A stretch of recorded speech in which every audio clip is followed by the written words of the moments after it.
Hello and welcome to the Super Mario World 96 Exit Championship.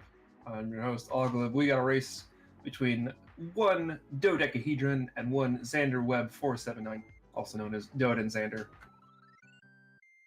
This should be a pretty good matchup. It's our 10-seed Dode up against our 23-seed Xander.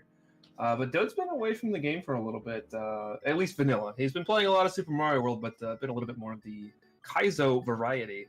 So it'll be interesting to see kind of what he's able to do as he kind of makes his return to 96 Exit. But looks like our racers are readied up, so we will be going ahead in just a second here.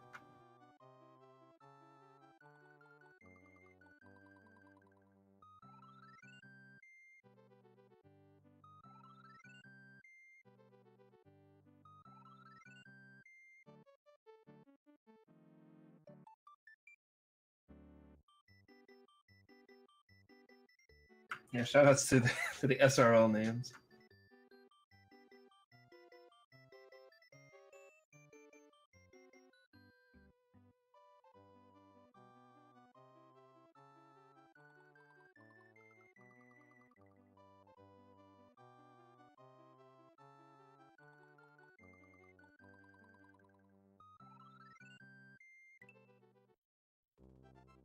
All right, looks like they are off.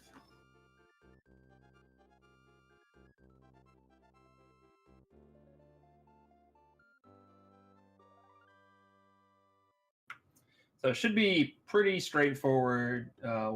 Yoshi's Island here. These first four stages, not a whole lot going on in terms of difficulty, especially to really seasoned runners like the two competitors we have today. So probably won't see much of any real separation between these two. We'll just see some kind of differences in strats, but for the most part, they're just going to be running to the right. So nothing too crazy.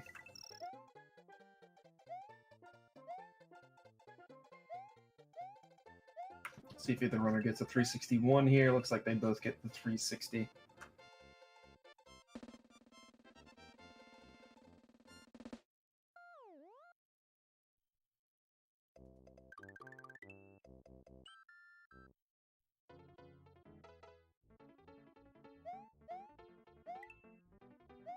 Both runners with the box jump, probably the more difficult strat in YI, but this is always a fun part to see, is just kind of people's different ideas of how to get through YI3. There's no real like optimal way as long as you're running to the right.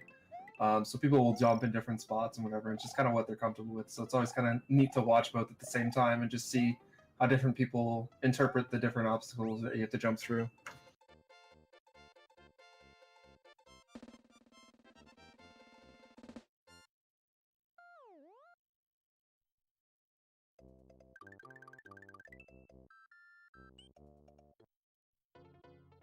Now moving into Y4, again, another really straightforward level. There is a possibility that our runners might go for the shell jump here. Looks like Xander decides not to. Dode goes for it and gets it. So Dode's going to have just a slight bit of a lead here. As you can see, he just gets into that pipe just a little bit earlier. That's kind of the reward for getting the shell jump.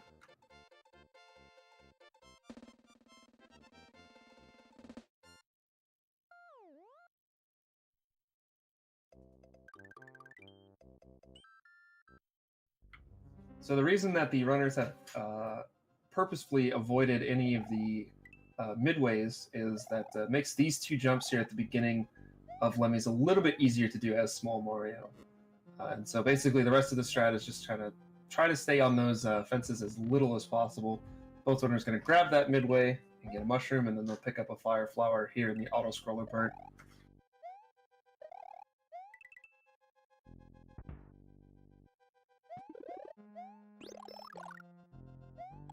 Okay, people are already calling the race over. Dode got shell jump. That's pretty much it. There's really no spot to come back in the rest of the 96 exits.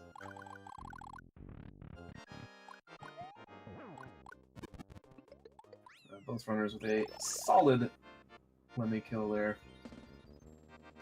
241 on the timer for both.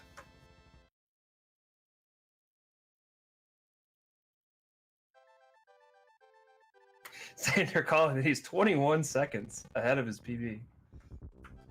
Insane pace.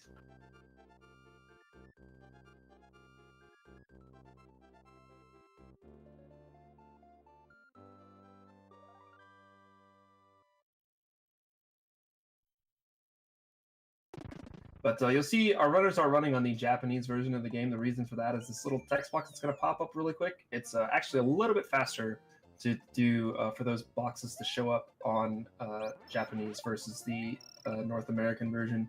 I think over the course of a 96 exit run with all those dialogue boxes, you see it saves about 20 seconds. So it's pretty it's a pretty good amount of time. So definitely worth it to run on the Japanese version.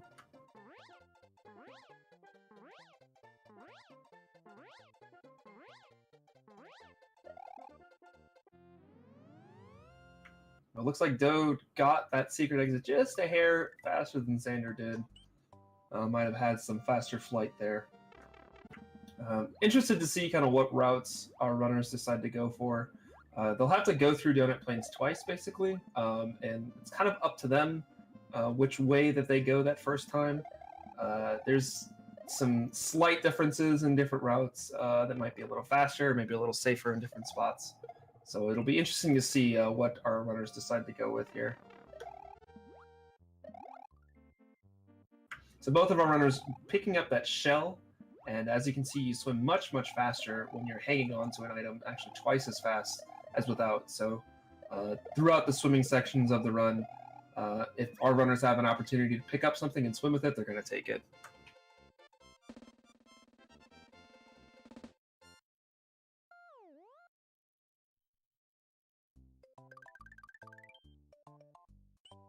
So both the runners taking the normal exit out of Donut Secret 1, moving into Donut Ghost House. See Dode with a little bit of a faster way up here, and he's actually going for the secret exit, whereas Xander is going for the normal exit first. So looks like we're going to see a bit of a route variation here.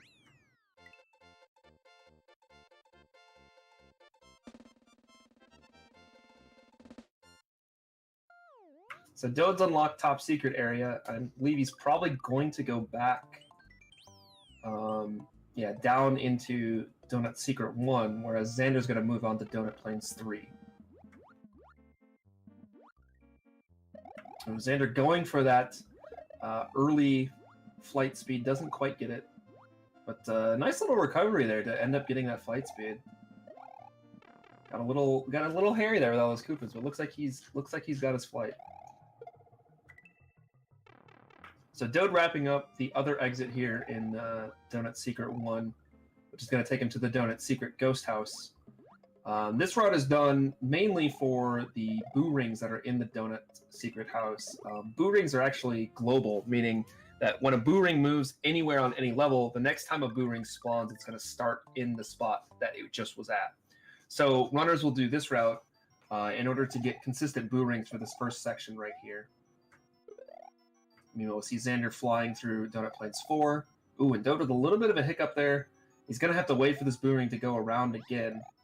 Decides to just cape cancel through it. So he does get through, but that is going to kind of throw off his boo rings. So his second time in here, it's going to be a little interesting. Yeah, so Xander picking up a Yoshi. He's going for a route that kind of focuses on getting to Vanilla Dome as soon as possible, which will allow him to get to some of the very, very difficult tricks you have to do at the beginning of Vanilla Dome right away. It's a little bit more of a, if you're kind of grinding out RTA attempts, it's something that a lot of people like to do.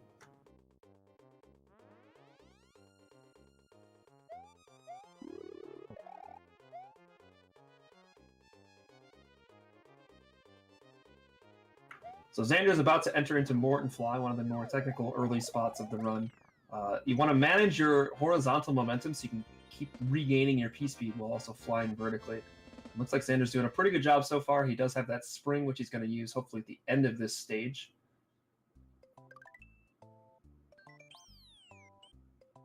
And not quite where he wanted to kick it. Notices that, though, and just kind of waits out this last half cycle. He switched over to his Fire Flower. Some of these Koopa kids, the ones like this, like Morton and Roy and Ludwig, Actually, you can kill with just 2 fireballs in 1 jump. The game wants you to either shoot 10 fireballs or jump on them 3 times, but you can actually kind of just combine the 2, and that's the fastest way to clear them out. So Xander's going to be the first one into Vanilla Dome, but as mentioned, he does have a slightly different route going than Dode. These guys will be kind of split up until they kind of re-enter Donut Plains, in which case the routes will diverge, or converge.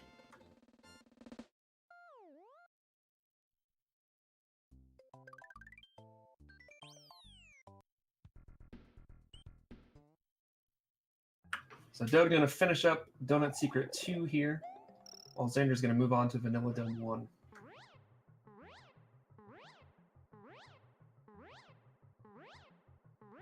So Xander's going to be attempting a trick known as Wings, which basically he's going to do blocks in such a fashion that it's going to spawn wings in a spot it's normally not supposed to. The first thing he's going to do here is try to dupe this block up and grab this dragon coin. Looks like he's got that. He wants to make sure that he's got 4 of those spinning blocks spinning at all times. That kind of helps out as well. And then there you go. He's got it. 366 wings. Pretty solid there. They're getting that early flight in DP3. And Xander's going to be moving on to Vanilla Dome 2.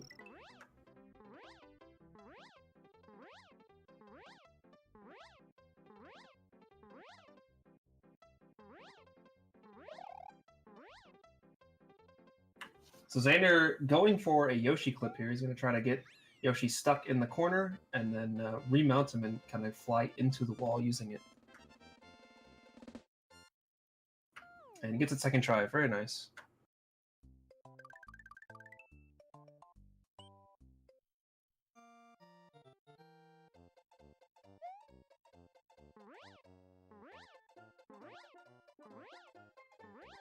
So Xander moving into Red Switch Palace. This is the first of 4 Switch Palaces in the route.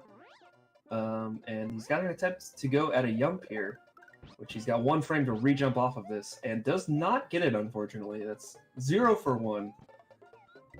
The other race I called earlier last night, Auth versus Silver Star, had only 1 Yump between both runners. I'd like to see, some more Yumps from our boys Dode and Xander here. We'll see.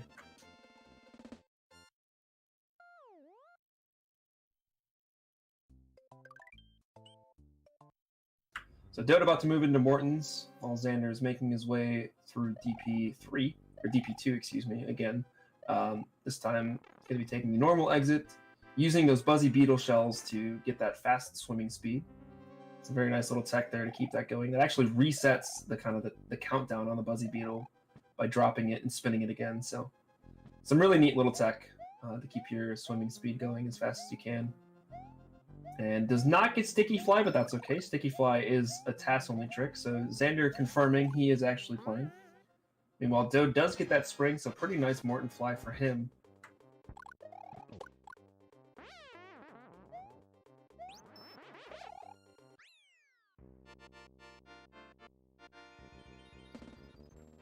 Xander moving into Vanilla Ghost House now. Gets the Dirty Eerie. 2-frame trick to jump as soon as you get your P-Speed and not run into that Eerie, so very nice. I've heard that Dirty Eerie saves about 6 minutes, so good job there.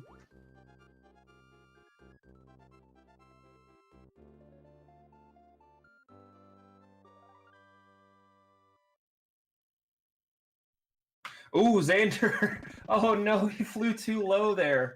Oh, after grabbing the P-Switch, he flies just a little too low. So he's going to have to re-enter now. Meanwhile, Dode's setting up for wings. Gets the first block. Picks up the coin. Resets the beetle. Oh, and just missed the wings there. Oh, and gets a key. That's unfortunate. So Dode's going to have to scramble here. See what he goes for. He might just grab the secret exit here. Yeah, looks like that's what he's going to do. Meanwhile, Xander making his way through Vanilla Ghost House a second time. Keeps that flight speed very nice and high.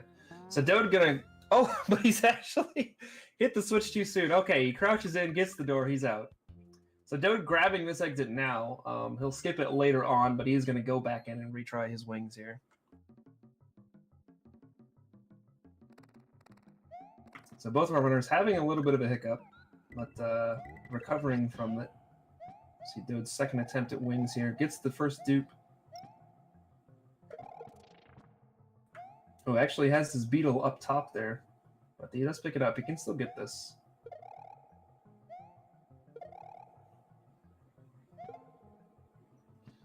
Trying to reset again here. Does get his wings. 350 something here as soon as he grabs these. Meanwhile, we see Xander in Vanilla Dome 3, one of the more difficult stages of the run. Lots of cape tech here. We'll see what he does here in the second half. There's a couple of different strats to kind of skip over the second long skull platform. Looks like he's going for the Yoshi skip variety, named Yoshi skip, even though you actually ride Yoshi with it. Oh, doesn't get quite as high as he wanted to. Oh, he jumps off, but doesn't keep his speed. And he's fallen and taken another death. Oof. Meanwhile, Dode going for this Yoshi clip. Has a little bit of trouble. He gets in, but Yoshi not on a good subpixel there. Oh, and Xander takes another death. Dode finally clipping his Yoshi. He's going to grab the key and be out. It's so crazy. Like I have no idea who's in the lead right now. Both of our runners have had some mishaps, so it's really hard to tell with these different routes. It's going to be quite some time before we really get an idea of who's got a lead here. I would say Dode might slightly be in the lead here, but exactly how much is kind of hard to tell.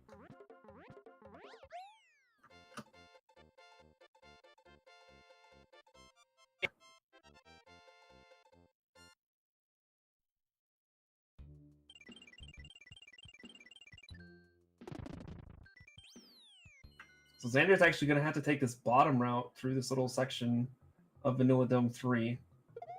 As he didn't have a cape to fly up and go through the bonus game. He's going to try to dupe here, but doesn't have time to get it, unfortunately.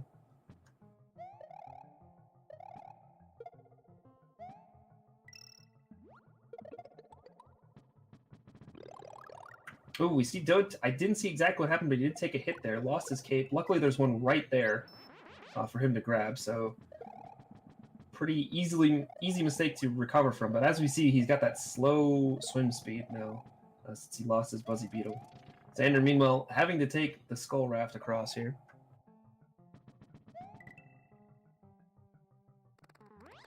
Using Yoshi to bounce off of the Blarg. As we see Dode with Sticky Fly, proving that he is actually a TAS.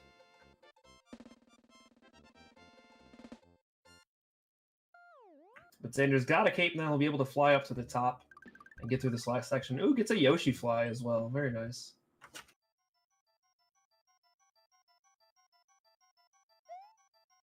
Dode, unfortunately, not getting Dirty Eerie. Jumps a little too early, but does recover his flight speed pretty quickly there.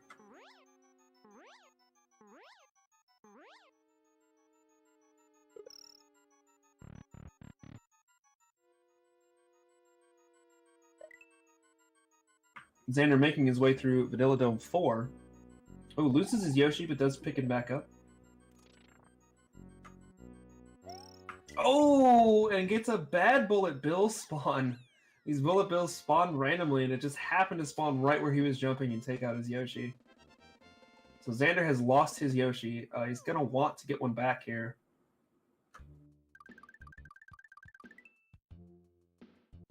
Meanwhile, Dode moving into Vanilla Dome 3.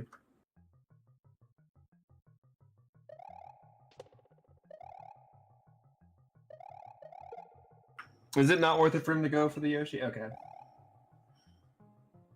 I guess it depends on your strats. Yeah, you could get through. Yeah, okay. That makes sense. I'm thinking through it myself. As somebody who's very bad at this game, don't take anything I say for gospel truth. I would go back for a Yoshi, but I'm bad, so. We'll see what Dode decides to do here. He's normally one to do Raft Skip. Yeah, looks like he's setting up for it. So actually has a Yoshi fly here, trying to get enough height with the Yoshi, bouncing off blargs. He's not really thrilled with what's going on. Trying to kind of reset up this bounce, I think. He's just kind of floating around. Hey, he's made it over. Easy trick. You'll see Xander taking a hit in the last room here. Loses his cape. He will be able to get one right after the next stage, so...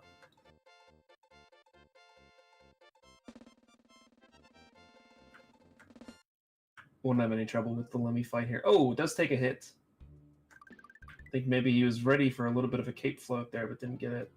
Oh! He gets tagged by the Potoboo! Oh man, the commentator curse is real. Xander having to re-enter Lemmy's. Did get the halfway point at least, so we won't have to go through all of it again.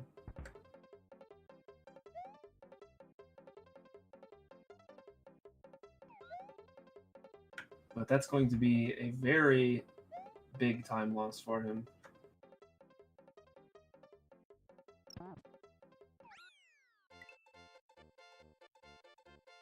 So Dode, meanwhile, finishing up VD4, he'll be entering into Lemmy's. I think it's safe to say he's got a pretty solid lead right now, based on the exits that he's done versus the ones Xander will have to do.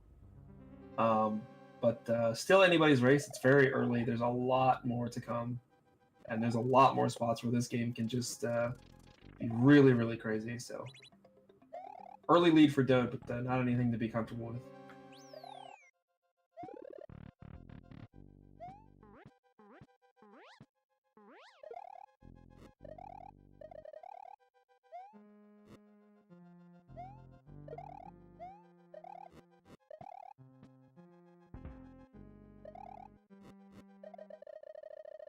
Xander not able to get over to that last spot with Lemmy, but does get the Wang Whack for the kill. All planned.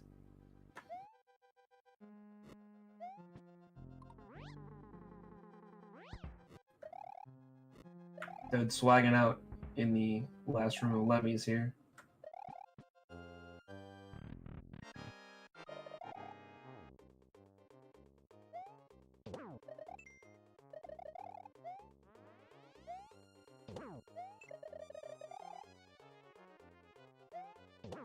Ooh, and a double Wang Whack for Dode.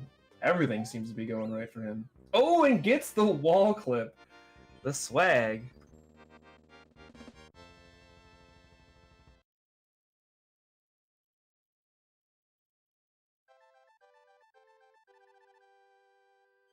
So Xander re-entering Vanilla Dome 4 here.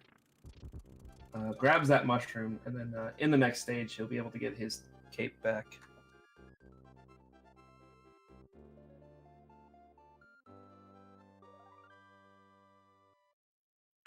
So Dode is on the early DSH, letters are hard. Dode's on the early DSH route. Xander is on the early wings route. Is that what that one's called?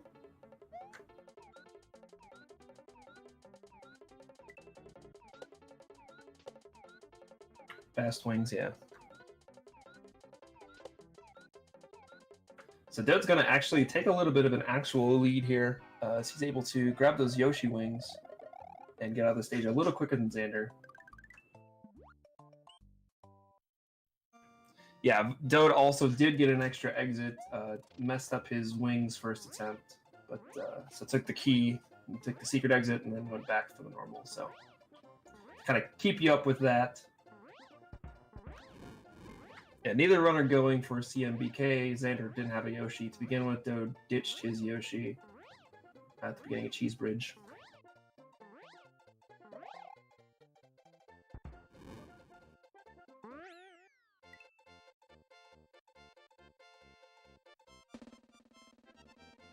Both runners wrapping up Cookie Mountain.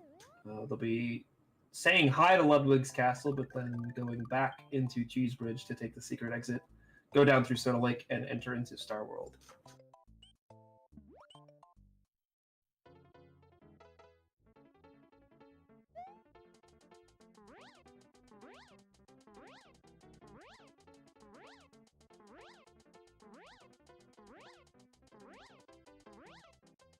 So this is one of the trickier secret exits in the game. as this is one where it requires you to actually float past the normal exit gold tape and get to the secret exit. This was one I think as a kid most people had some troubles with. But you do see those signs, but that's really your only indication that maybe there's something past the gold tape. And actually getting past the gold tape is very difficult. You see our runners going for a tricky little flight there. I think the only way I could do it as a kid was using a Yoshi and just dumping the Yoshi. Signs of things to come, I guess. But both our runners making their way into Soda Lake. This is a stage that can cause a lot of issues. There's just enemies and bonsai bills and everything just kind of floating everywhere, and you're trying to swim underneath the stage, so you don't really have the best idea of exactly where Mario is. But you just keep your wits about you. It's usually not too bad.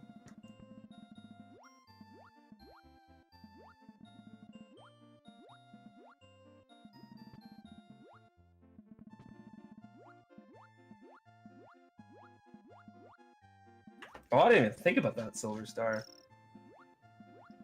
The fish on the overworld. Dang. Oh, we see Dode taking a hit there, loses his cape, does grab the fire flower. That's gonna kind of change his routing here for a few more stages.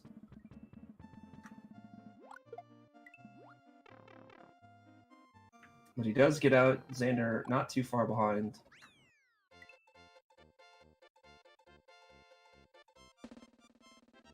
But Xander's going to be able to make up some time here with this cape.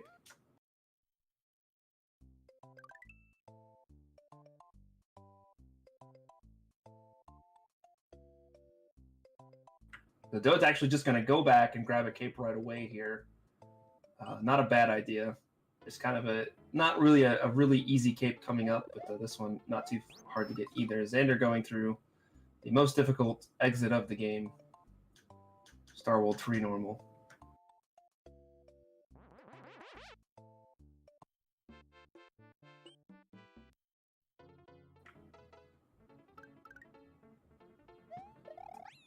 So here's where we see that cape being used right away, just to fly up and grab this key, as opposed to doing the kind of recommended or developer intended strat of using Lakitu's Cloud to get up there. So definitely a lot faster.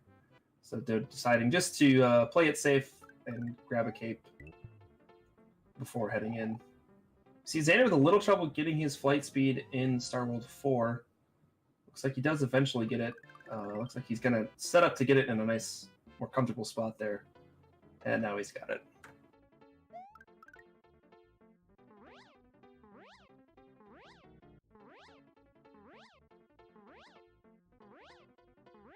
So we see Xander flying under Star World 4, Dode flying over Star World 4. Looks like no problem for either once they got their flight speed.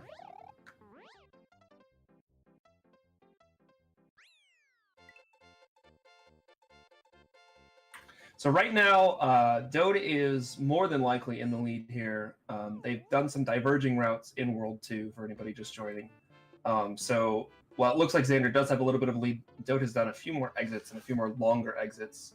So once their routes kind of sync back up, then we'll kind of see exactly what kind of a lead each runner has. But obviously things can change before they get kind of back to that same route. See Xander making it all the way up. Dode looks like he'll be fine there too. A little tricky to kind of fly underneath that very low spot and then get yourself back up above the red blocks. But nicely done by both runners.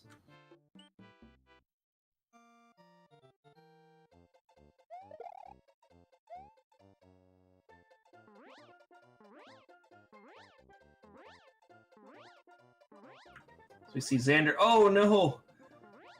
An unfortunate dive there takes the death, while Dode keeps flying over here.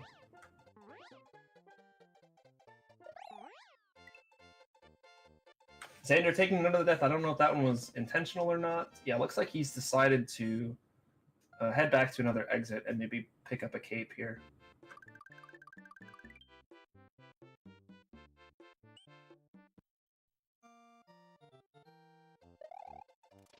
Dode moving on to Star World 1.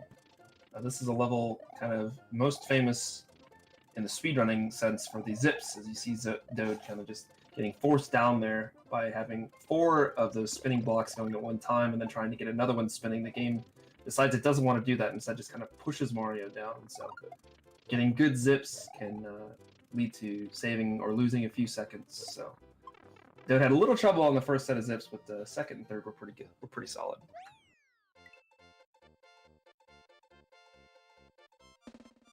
And we do see Xander at 1 life here. And his next save isn't going to be until Tubular. So in quite a bit here.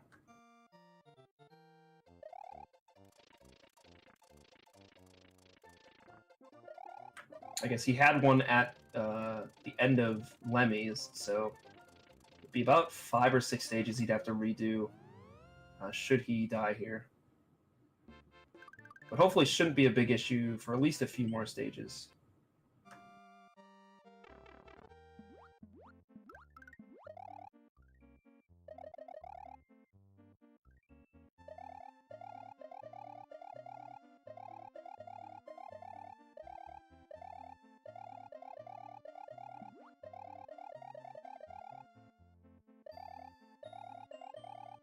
So Dode swimming through good old Star World 2.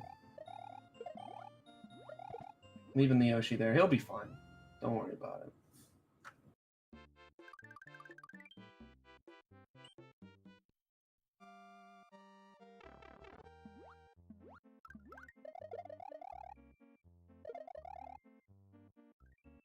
Well, Xander wrapping up the secret exit of Star World 1. Pretty nice zips there. 290 on the clock.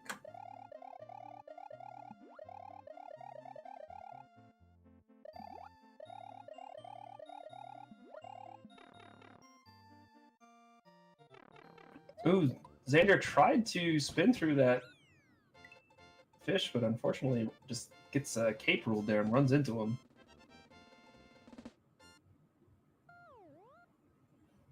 So he's trying to be sure here that the Yoshi does not eat too many enemies, nor eats that star, so he can still hang on to it.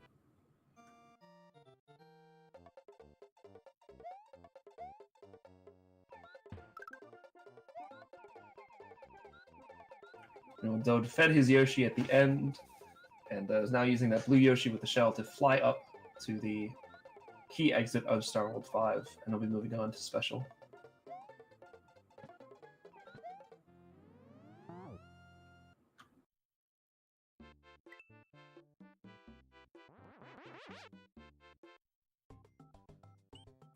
Very important that the runners do head into Special with a Yoshi, as it'll be used for a couple of wing spawns here in the first few levels. And then some natural wings in the third. So Dode getting that first dupe, gonna go for another one here. And he's got the coin, spits it out at the right time to get the wing spawn. Very nicely done. So Xander didn't have a power-up to feed his Yoshi, so he's gonna go back in. Just let the Yoshi eat the star here.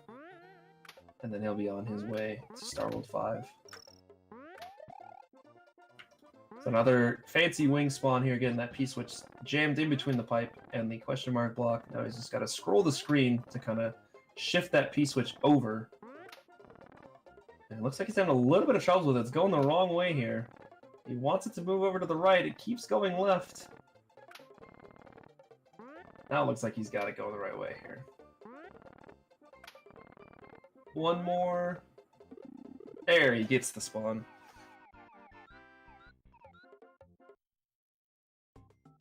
So I think there is a consistent setup once you get that first movement to the right to always get it to move to the right. I'm not exactly sure on that, though.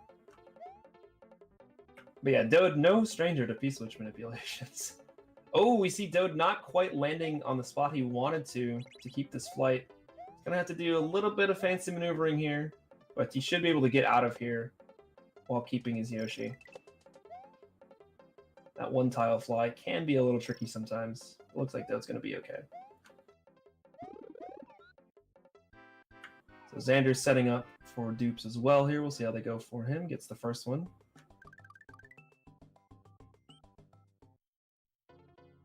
Wants to be sure he doesn't grab that dragon coin just yet. Gets the second one. About to fly up. Good spit there and gets the wings.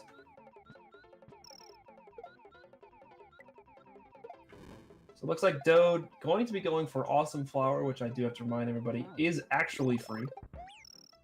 Except for Dode just missed it. So unable to keep his Yoshi, but does somehow maintain his flight speed. Oh, we see Xander unfortunately hitting the block and spawning the people, and he's going to be unable to get those wings now. He's going to have to go through it normally. Looks like he's pretty comfortable with this, grabbing the Koopa with the blue Yoshi to fly through.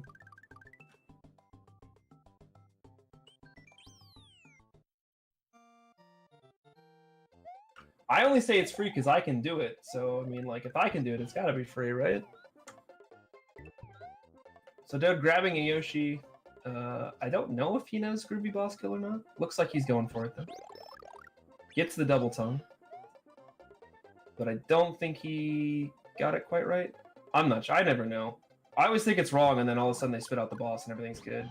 Yeah, does not get the Groovy Boss Kill. It's true. If there's something in this game that I can do, then it's free. Like that's the bar. The bar of Aweglib.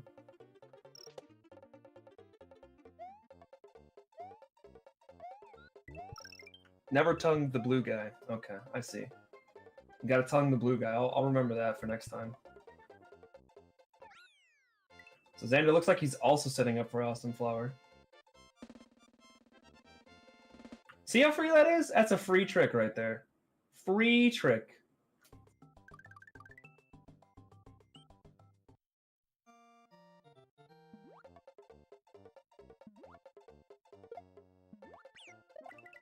So Dode ditching his Yoshi here. He's going to set up and gets that nice little flight speed to fly through the rest of Mondo. The window on Dirty Bubble is like 8 years, I think.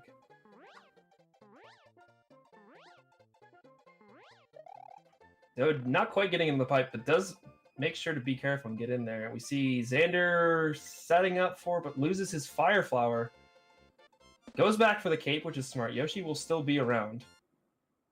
And saves the Yoshi. Spits out whatever that was. And ends up getting a mushroom out of the deal. So good recovery from Xander there to not... Oh, as he loses his blue Yoshi.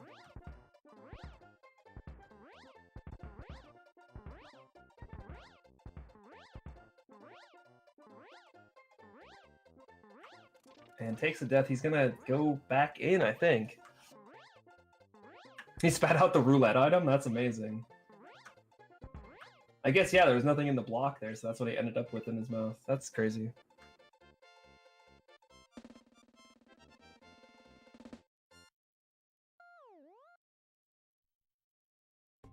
So Xander gonna wait, grab that cape, and then try to make his way through Awesome. Or Groovy.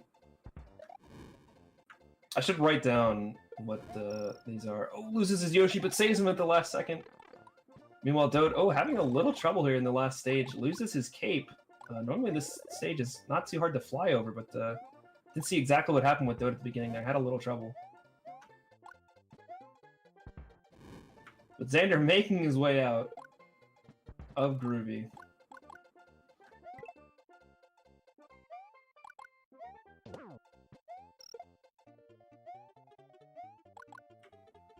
Dode showing us his best no cape strats.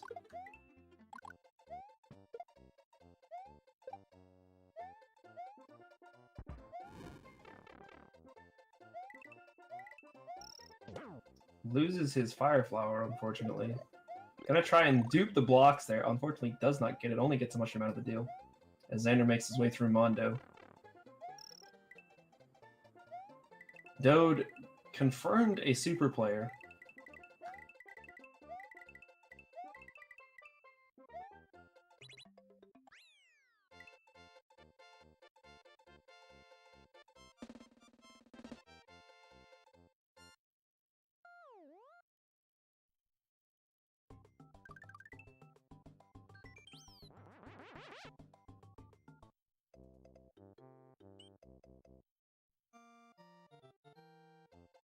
So now Dode re-entering Yoshi's Island, gonna clean up the stages that he has gone through or has gone by the first time around, including a couple stages in YI, the rest of Donut Plains, and then Vanilla Dome, before heading up to Butterbridge. So this is where we'll start to see the routes converge again as the runners kind of pick up the different stages that the other one did the first time through.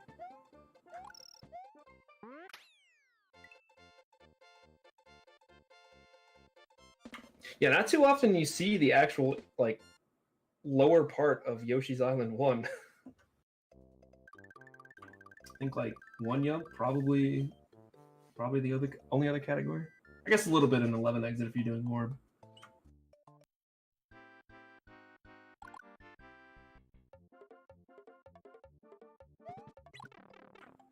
All switches, yeah.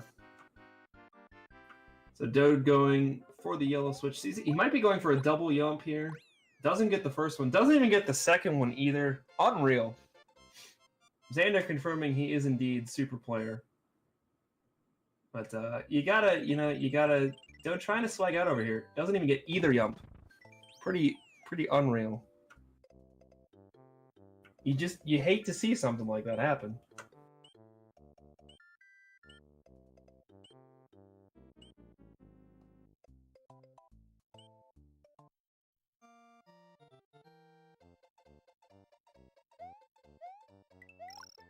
Dode deciding not to grab a cape here. Just gonna go for the old no cape DP1.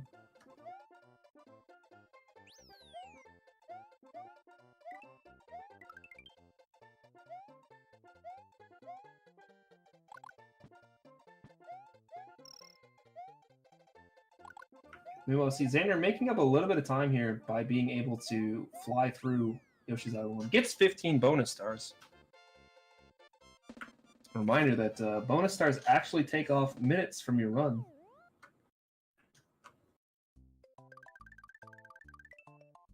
Yeah, Yumps do not save any time. They're merely for swag.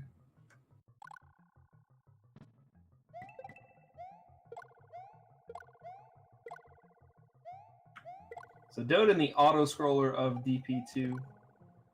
Unfortunately, this level has 2 exits, so we'll have to see this auto-scroller twice. As we see another nump from Xander. Still 1 for 4, but we've got 4 more attempts between our 2 runners for Yumps, so. It looks like he's trying to dupe a cape here. Does not get it, but I mean, that's okay to have the Fire Flower anyways. I think he was just trying to dupe for fun. I don't think he needed to have 2 capes here. Just trying to find something to do during the auto-scroller.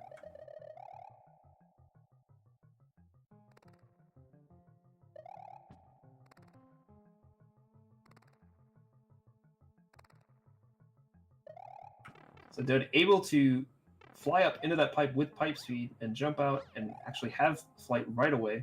Nice little pipe fly there.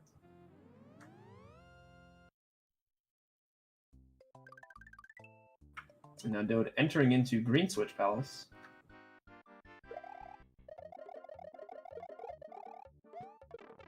Looks like he's oh no, he kicks the P switch up, not going for another double Yump. Doesn't even get the single Yump. We're 0 for 5, boys.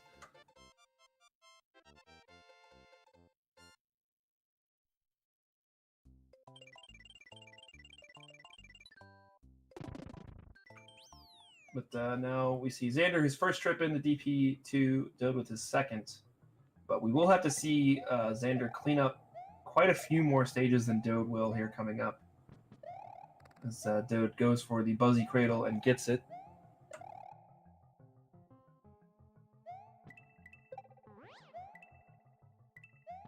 I got faith in Xander on Green Switch Palace. I'm going to be honest. I think he's going to get the Yump here.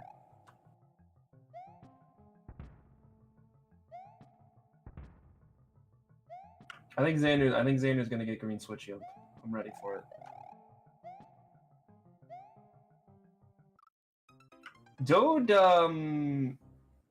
got crushed and has taken a death. So we get to see DP2 a third time from Dode.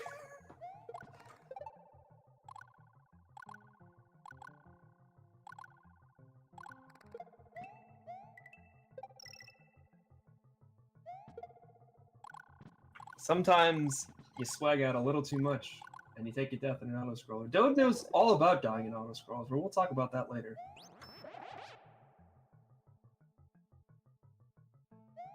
And going for Sandbar in DP2 does not get it. Oh, we see no Yump from Xander on green switch. I had faith, but I guess it just wasn't enough.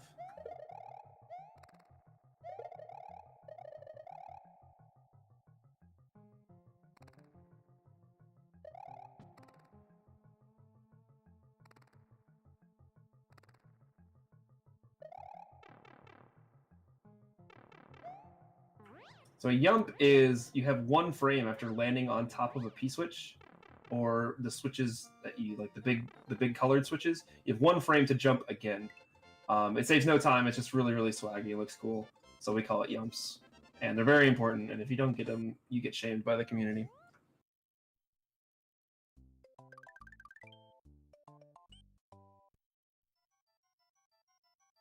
So now Dode just has one more stage here to finish out Donut's Plains, just the normal exit of the Donut Ghost House.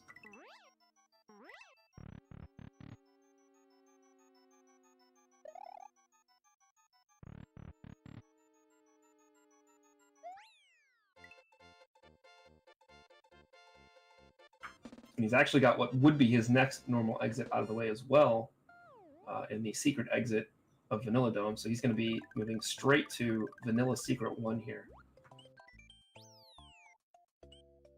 Meanwhile, Xander's going to have to wrap up quite a few more stages to catch back up. So this is kind of where we're going to see exactly how many stages ahead Dode is.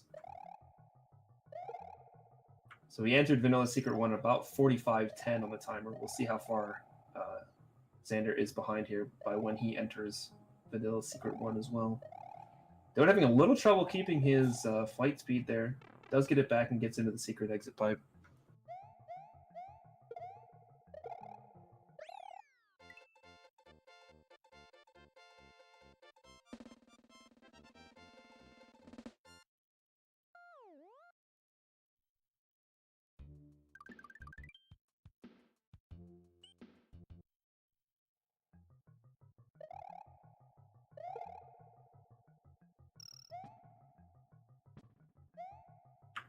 So back into Vanilla Secret 2. Uses that shell to kick through the Koopas. Very nice there. Having a little trouble on the green beans, but does get out of it. And he'll be on his way to Vanilla Secret 2.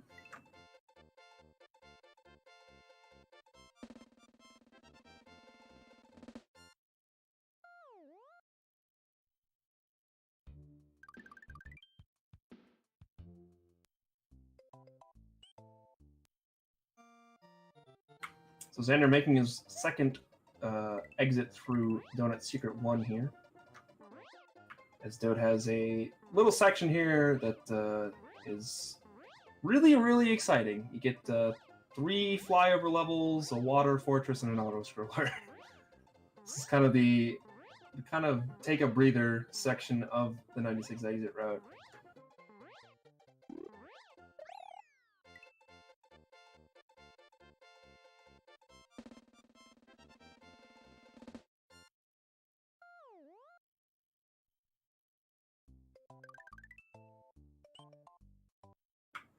So we see a little scroll there from Xander, I think, to spawn that boo ring a little bit earlier. So he gets a little bit more of a favorable pattern there to jump through.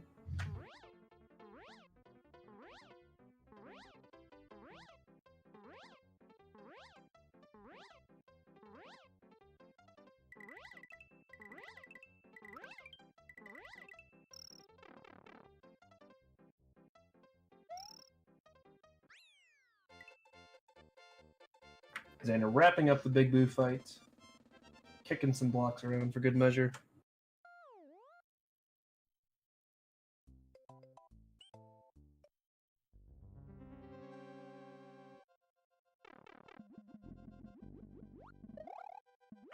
So now Xander's got one more exit here in Donut Secret House. Then he also has Donut Secret 2 and Vanilla Secret 1.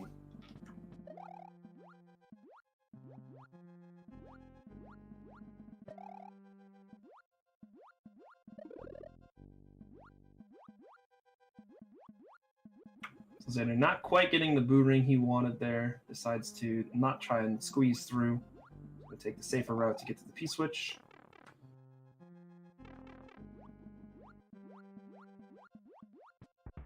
Dode paying his respects to Thwomp Boss as he makes his way over to the first appearance from the mini-boss of the game. You know him, you love him. Team Reznor, let's go.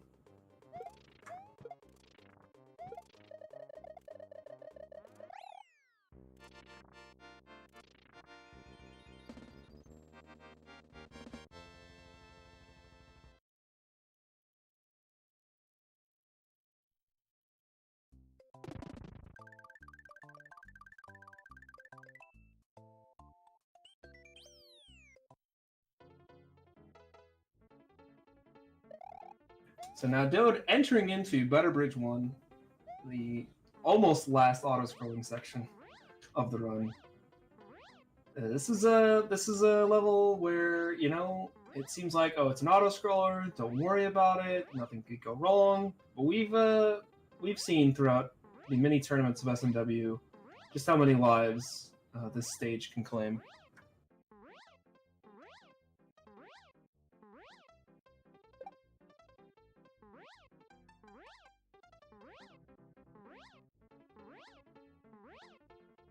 Xander not able to quite get red block thing, but pretty solid Vanilla 1 secret. Regardless, looks like he's going to be entering in about 50:07, so about a 5-minute lead for Dode as their routes have finally converged.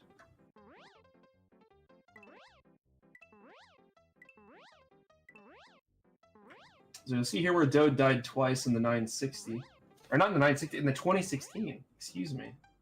Dode did, was that 30 billion 96 exit runs in a row? And actually died in this exact same spot twice. And contractually obligated to mention that he died here twice in the 2016. We'll see if he can make it past his demons here. Looks like he's done it.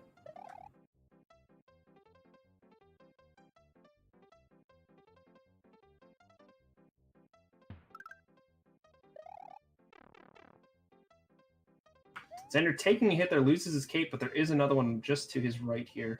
So he picks that up, and he's going to keep moving on. As Dode has finally made his way out of Butterbridge 1.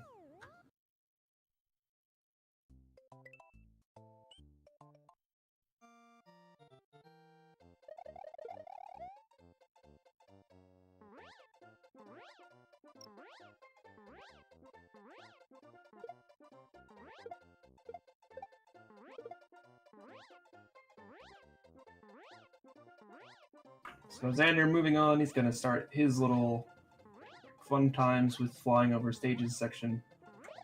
There's got to be a good name for this section, right? Like somebody came up with a funny name for this section of the run. They had to have, right? If not, we should come up with one, I think.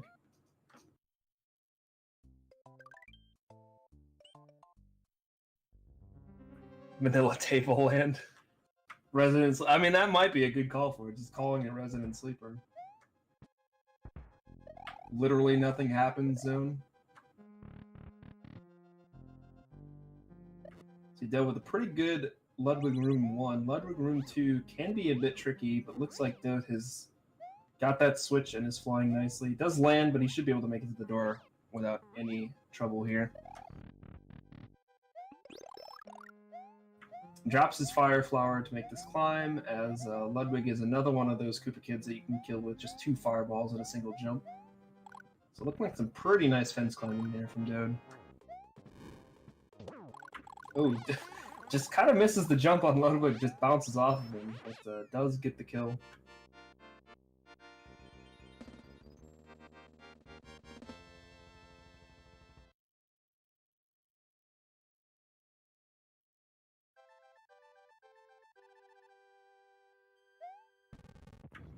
Dode about to move into Forest of Illusion, which is a very, very difficult section of the run. Lots of tricks and glitches happening in this section, and lots of things can go wrong really quickly in it, so we'll see how he's able to handle it.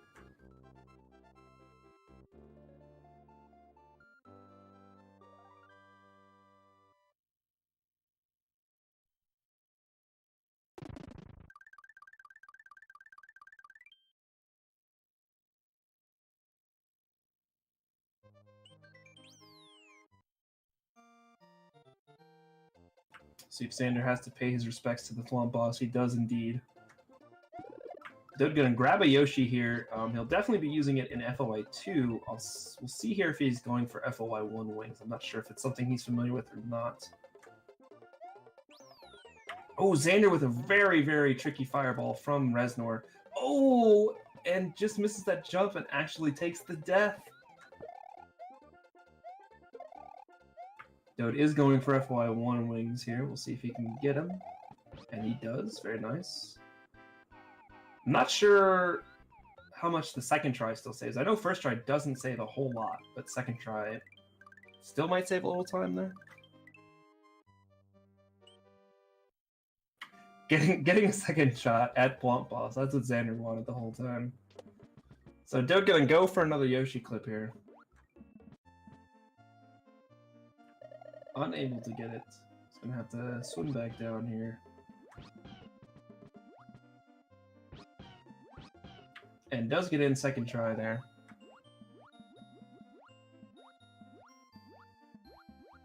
So not too bad of a clip. We'll see that clip one more time as Forest Evolution 2 does have 2 exits. Xander getting stuck there after picking up the mushroom. Just forces himself out to the left. And wraps up Reznor's second try and through. So Dode has one more attempt at a Yump here as he moves into Blue Switch Palace.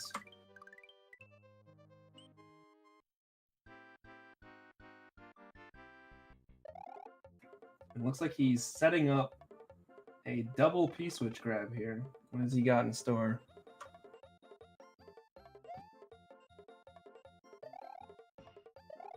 If he misses all of these, I'm never going to forgive him. Oh, he missed one.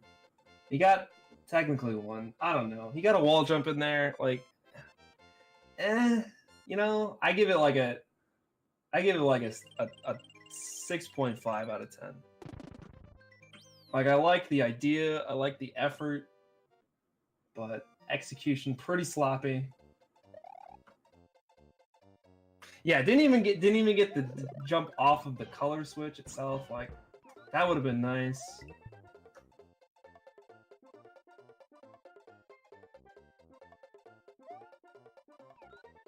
Yeah, who gave him a Yump? Take that off the board.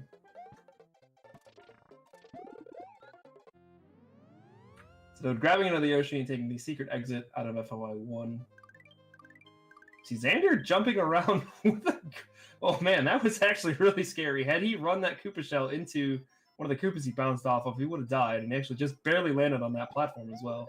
But he's going to try to dupe some capes here, and does actually get the dupe, so he'll have 2 capes.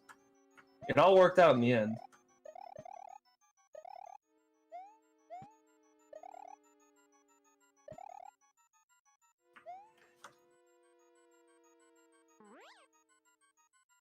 Wall jump Yump to Fakey.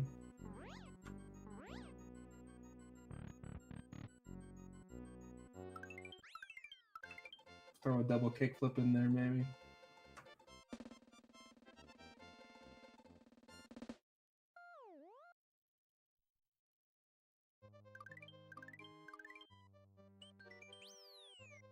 So Dode going to re-enter Forest Evolution 2, do another Yoshi clip to get through it.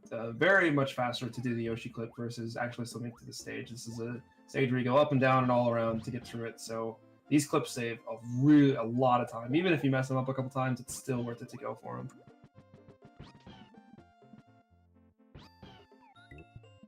Dode making sure he eats the fish before going in.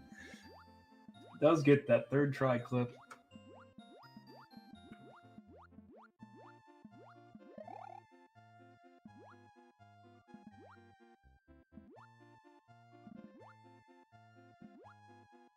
You see Xander wrapping up Butterbridge 2, moving on into Ludwig's.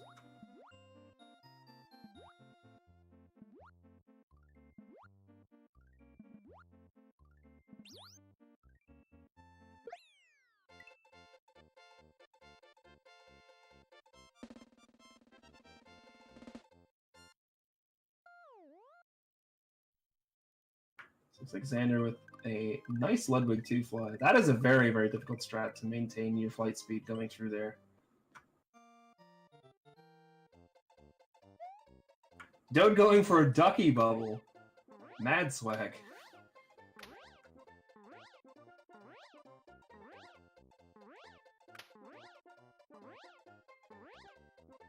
So Xander's actually doesn't have a fire flower here. Is going to be unable to do just the two simple fire balls onto the jump, but he might be able to skip a cycle here.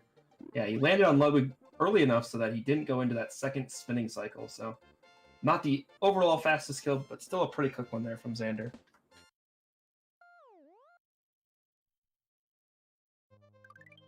How much does Dougie Bubble save? How much did we decide on that one?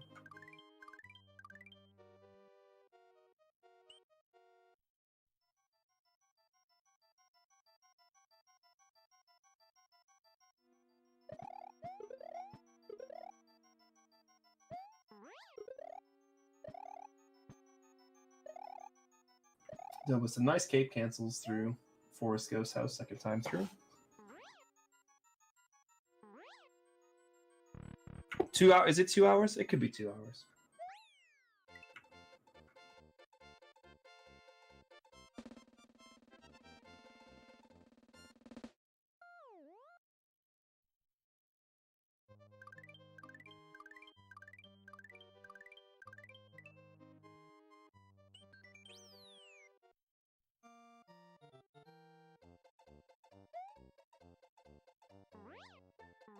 See what Xander does here. His first attempt into Forest of Illusion 1.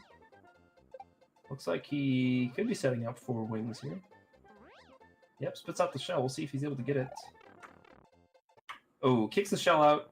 But luckily, those wings really don't save a ton of time. As you see, the exit's like right here. It's a very, very small time save to get FOI1 wings. Really, the time you save is just because you don't have to watch the fanfare. So able to get the quick speed in Forest Secret area. Kind of fly through this area instead of having to ride the platforms across.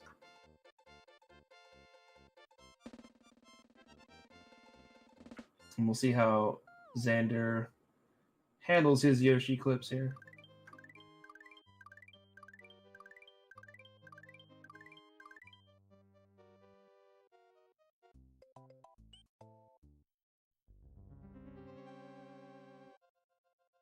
Gets it third try, very nice. Moving into Forest Fortress, which has the hopefully last auto-scroller section of the run.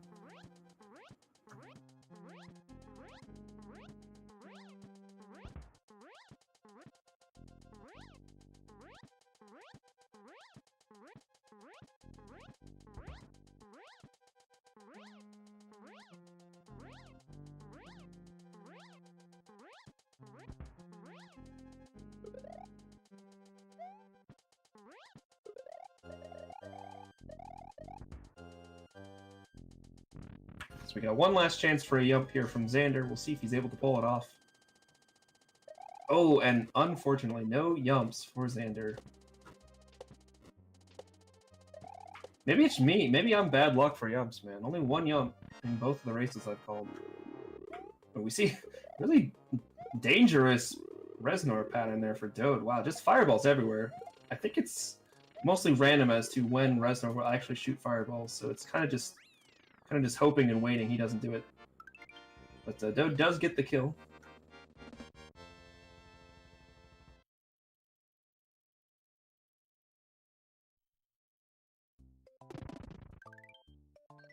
As Xander makes his way through FOI1 the second time.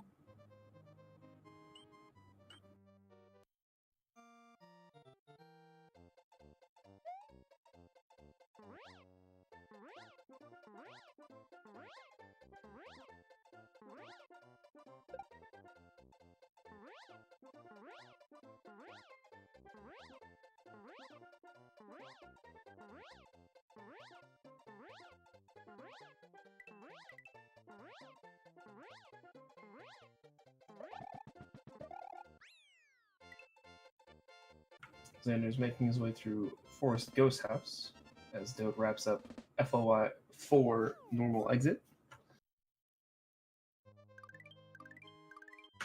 He's got just one more exit here in Forest of Illusion, then Dode will be on to Roy's castle.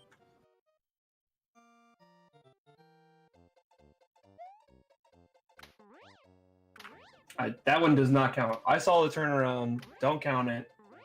Don't take the time off.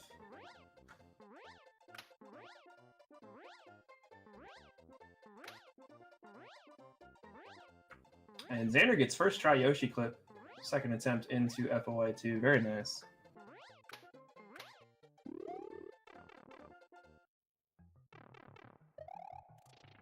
Oops, Xander having a little trouble. Oh, and clips back in bounds. It's really tough to grab that block and actually stay out of bounds. Decides to grab a fire flower, which he might use later on for Roy.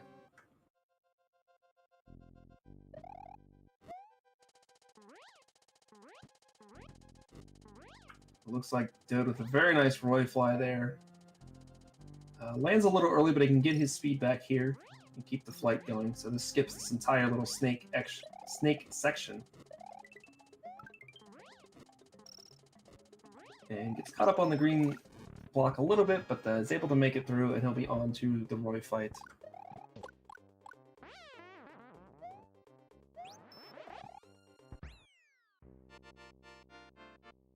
So Xander able to make it out of FOI2.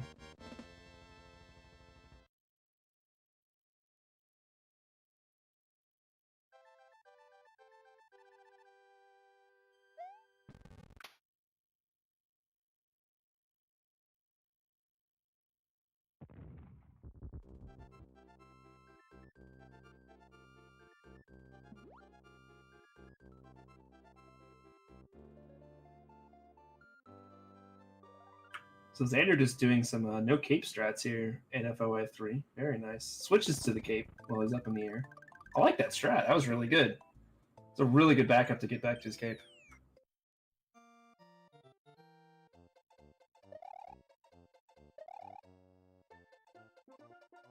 So Dode going to try to set up for a pipe entry here.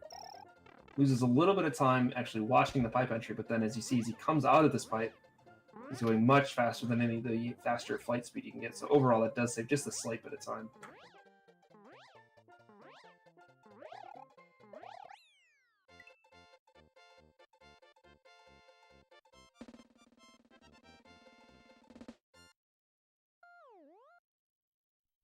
Xander with his second trip through Forest Ghost House.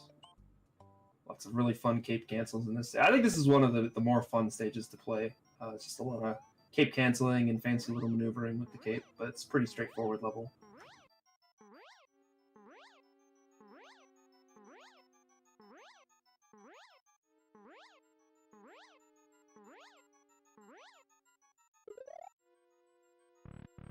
Dode entering that door just as he has just enough time to do that. I don't remember how many frames you have to actually get that door without having to wait for the hole to go back through.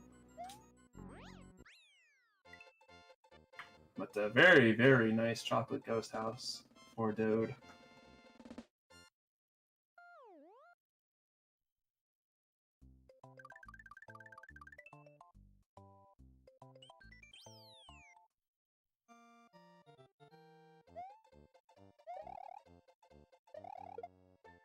So Dode entering into Chocolate Island 2, just kind of a really interestingly designed stage. Has a whole bunch of rooms in it, and what room you go into depends on some different variables in the room before that. So the second room matters on how many coins you get in the first room, and the next room matters on what time you enter or exit the second room. So by getting in there at 250 or higher, it takes you to the secret exit, which Dode just got.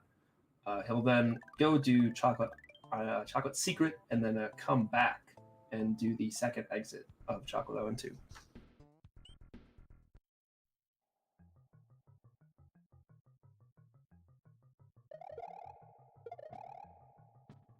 Xander wrapping up for a secret area, will be heading into Forest Fort himself. Just a few more exits left in Forest of Illusion for him.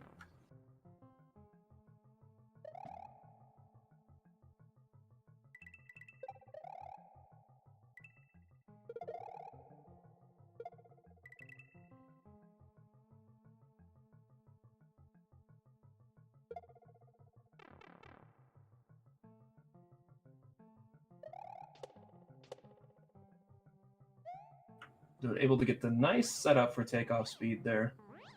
It looks like he'll be flying his way to a pretty solid chocolate secret time.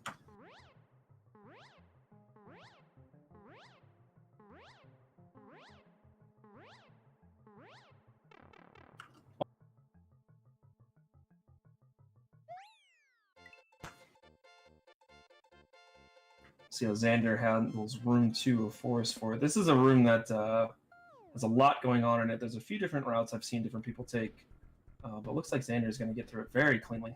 Very nice.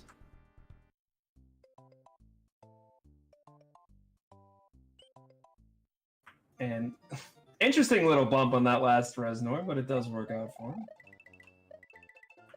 So now we see Dode's picking up a bunch of coins here. This is to kind of change the second room he's going to get. And luckily, that isn't really going to actually waste any time, because he's going to have to wait until the timer ticks below 250 to get to the third room that he wants to go to. So, allows you to get your nice backup cape, since Fire Flower isn't going to do you any favors anymore, and doesn't actually lose any time.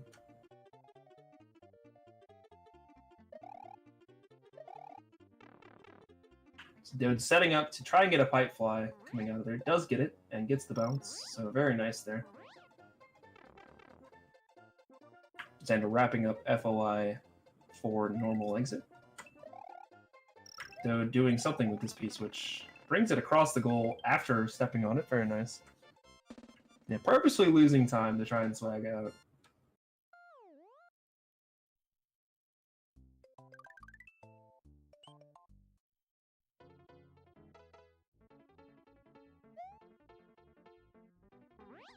We see a dirty bubble from Xander. I didn't see if he got the first one or not, but if he did get both, that pretty much puts him in the lead, as dirty bubble does save multiple years.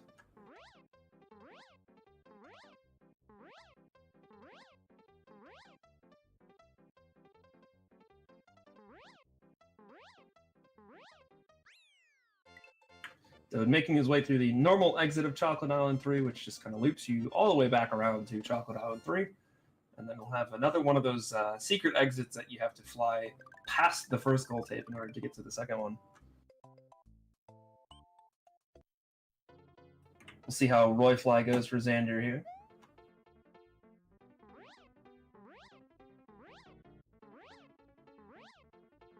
Very nice setup, very clean. And he's keeping his flight nice and easy through the second section as well. Very good Roy Fly there.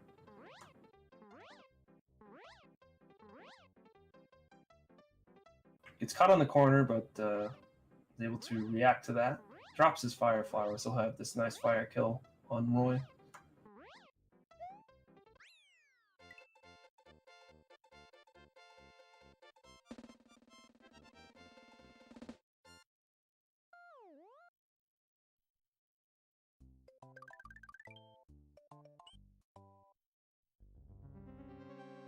Dode moving into Chocolate Fortress. I would say this is probably one of the most difficult fortresses to do optimally, especially this first room. You've got those pencils moving around that have really awkward hitboxes that kind of just sometimes just seem to suck you in for no reason.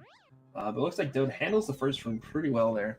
Moving into the second room here, this is more kind of claustrophobic flying here to get around the thumps and the flumps and make it through.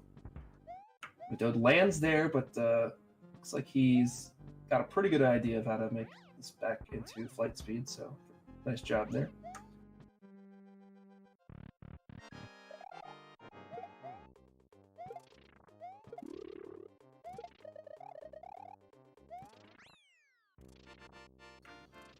Xander gets into the pipe and gets that fast speed, very nice.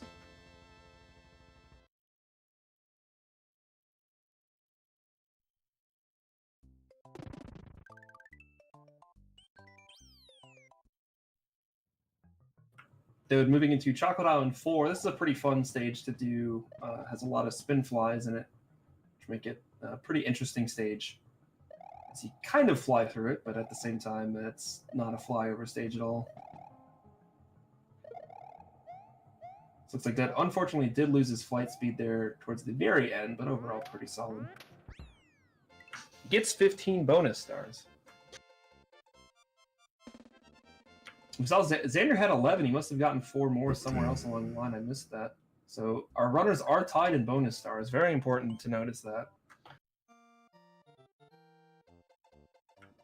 Xander not quite getting the flight he wanted, so scrolls the screen in order to put that boo train in the right area.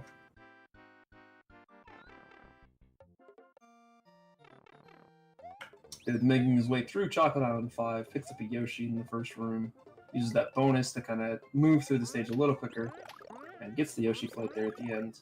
Drops his cape a couple times for good luck. And he'll be moving on to Wendy's.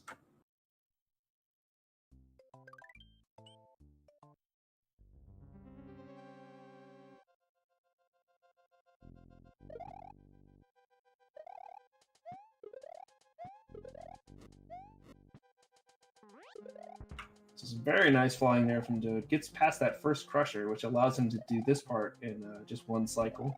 Saves a really good chunk of time. So you see Xander wrapping up Chocolate Island Secret, or Chocolate Island 2 Secret, I should say. Moving on to Chocolate Secret.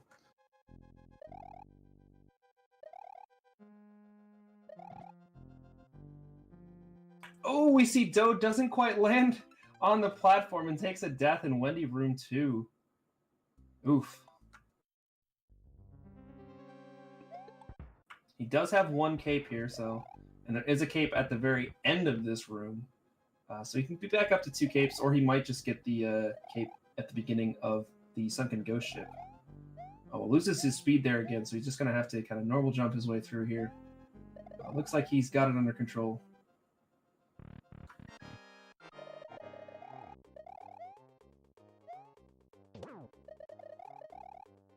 Xander getting that takeoff in the last room of Chocolate Secret. Very nice.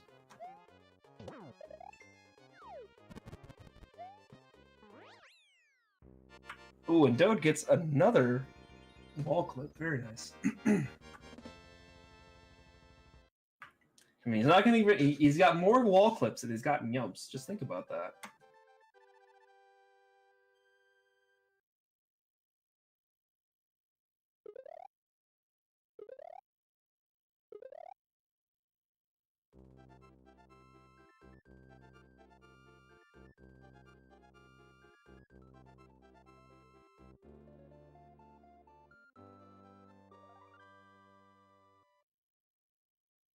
Xander moving into his second trip through Chocolate Island 2. Gonna farm some coins here as well to get into that other room. Get a backup cape.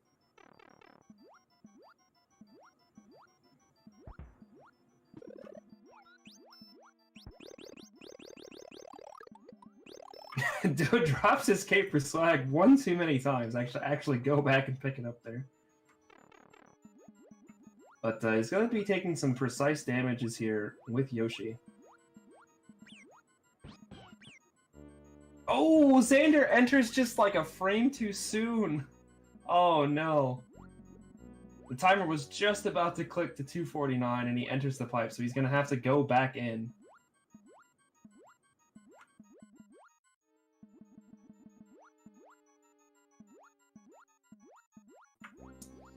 Dode able to get the Boo Ring despawn there.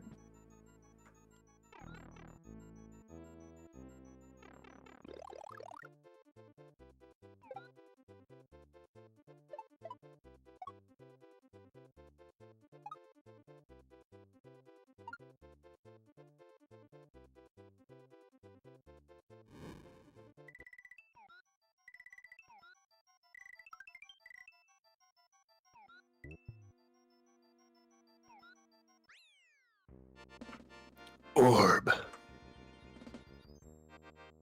Orb.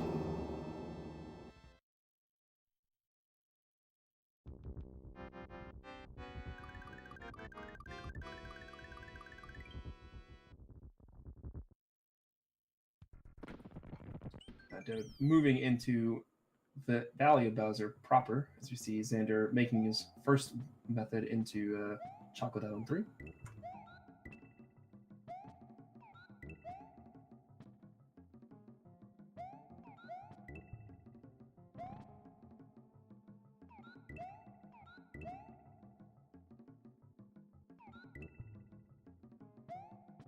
Xander actually lands on the top of one of those pipes. Oh no! Loses both his capes and takes a death.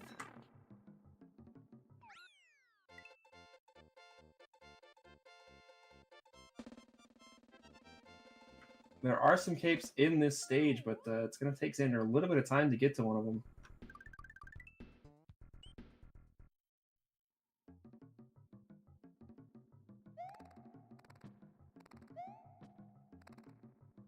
Dode making his way through Valley of Bowser 2 the first time around.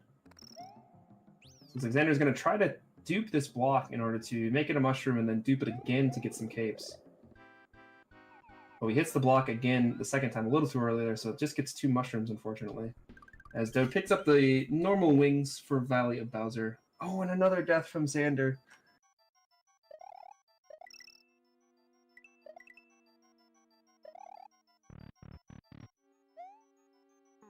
Dode getting the door fly, but runs into the boo and takes the death.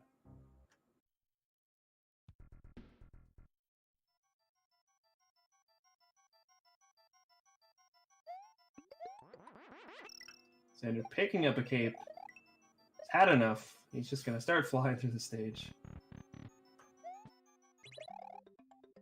Dode taking a safer route through Valley Ghost House this time around.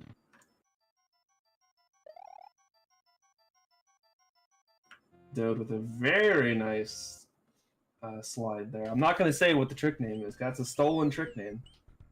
But very nice there from Dode.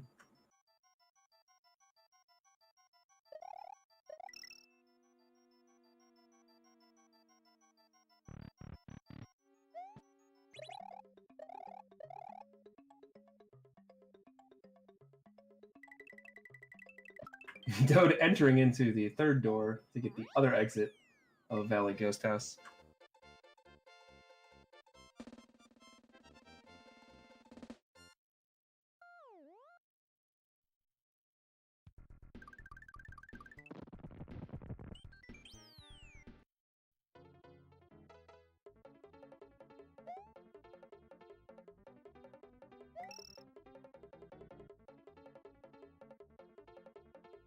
And Dode making his way through the absolute best stage in the game, Valley Bowser 3. I don't care what anybody says, this is the best stage in the game, and you cannot convince me otherwise.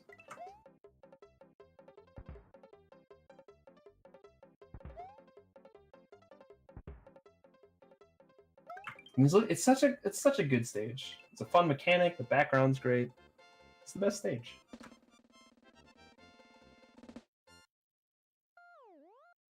Xander making his way through Chocolate Fortress, having a really solid first room here. Look at that speed.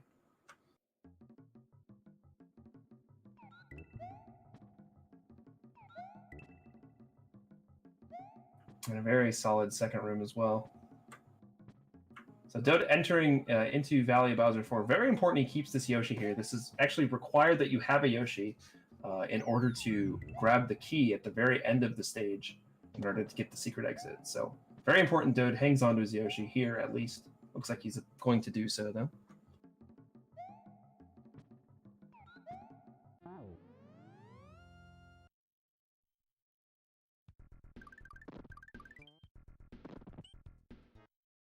And now in his second attempt at Valley of Bowser 4, pretty much the same thing, except he's just going to ditch the Yoshi at the end and take the normal exit. Xander making his way through Chocolate Island 4.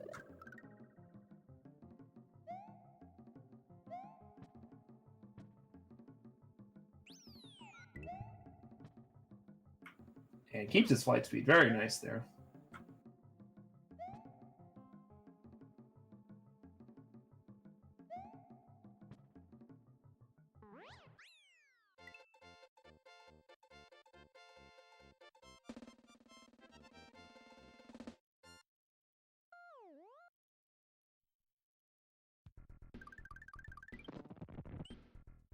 Dode about to enter into Larry's castle. This is another castle that features kind of a difficult fly in the first room. Looks like Dode managing his height very nicely there, gets through it. And the second room also very, very difficult to get through. You see him scrolling the screen here in order to navigate through some of these pencils.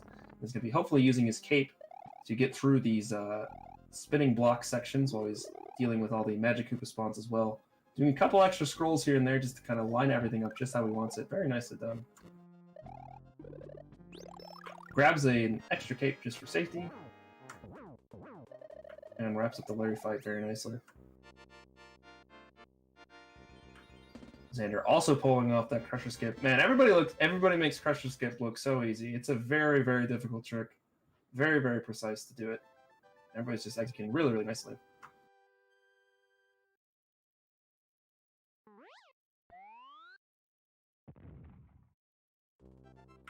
Ooh, Xander hitting the corner of the block there.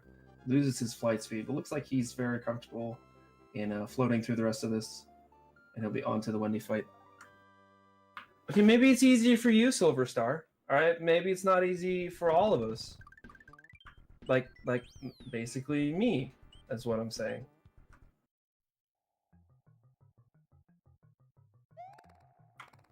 Xander wrapping up the Wendy kill. As Dode heads into Valley Bowser 2 for the second try here. We'll see if he's able to, or if he wants to go for the sandbar clip here.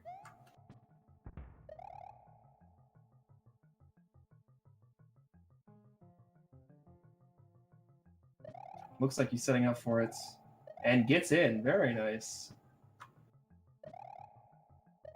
So that clip saves quite a lot of cycles. But does kill you if you mess it up. Does the clip that doesn't mean anything.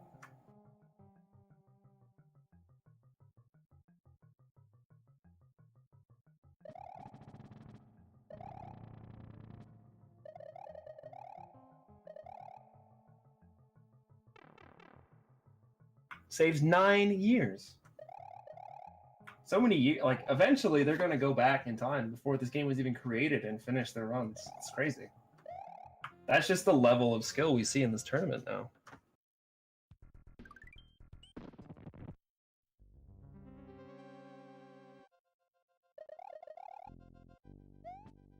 Dode making his way through Valley Fortress, the last quote-unquote exit of the game. Gonna try and maintain this speed throughout the entirety of this Crusher section. Very difficult to do.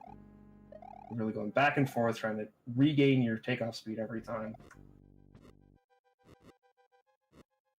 You see Xander also getting the Boo Ring despawn, so both runners getting that despawn. Very nice. Dode able to maintain his flight speed. And for the last time, we'll be fighting our boy, Team Reznor. That's, wow, just a ton of fireballs coming out. Reznor is going down swinging. Dode loses his first cape, but grabs his backup and wraps up the fight.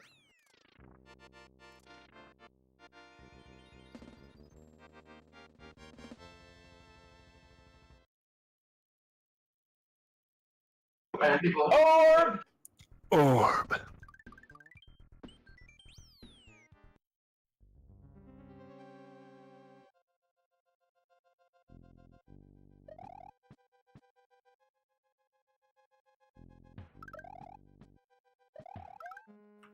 So making his way through the dark room, very nice there. Keeps the speed through almost all of it, and now he's just one Bowser fight away from victory.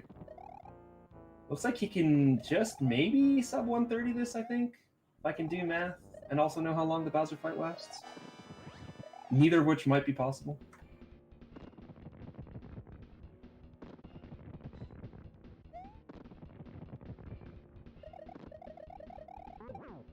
But Dode actually using that cape in order to fly up and hit that Mecha Koopa just as Bowser's tossing it out. Ditches the second Mecha Koopa and bonks this one. He's going to hang on to this Mecha Koopa for the second phase in order to do something called Ball Skip.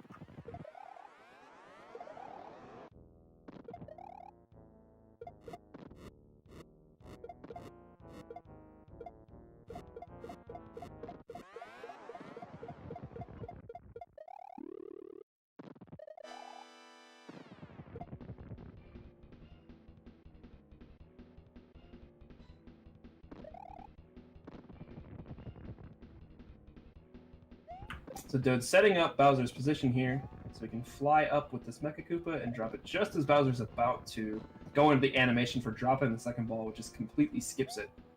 And now he'll go straight to the Mecha Koopa phase again here.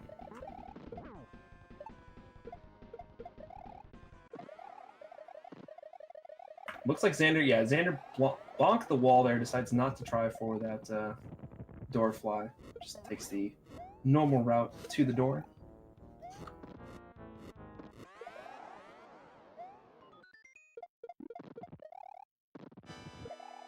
Having a little trouble getting in, but gets in second try. And Dode just one more hit away from victory. And he gets it, very nice. GG to Dode.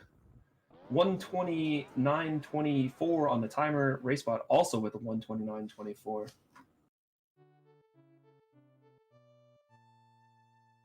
We'll see if we can get him in here for an interview.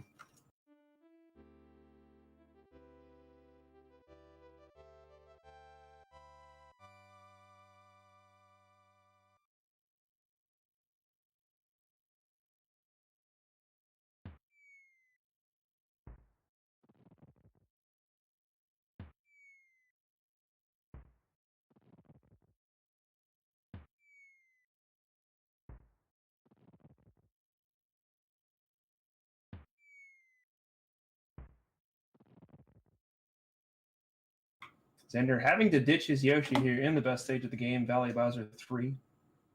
But moving on, I think we are perhaps joined by a Dode. Maybe, maybe not, I don't know yet.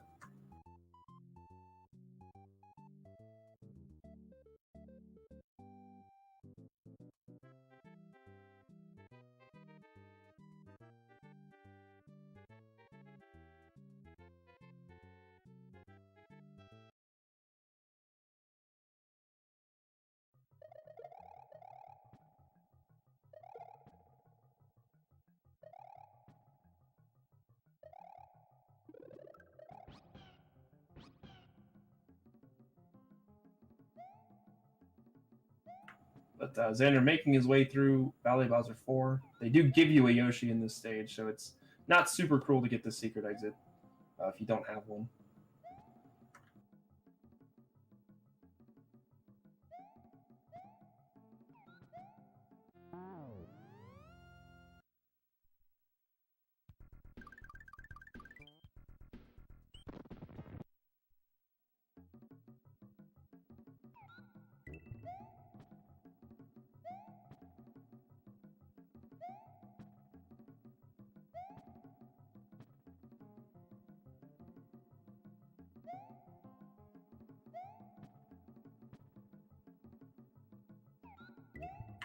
Xander with a pretty clean second way through Valley Bowser 4.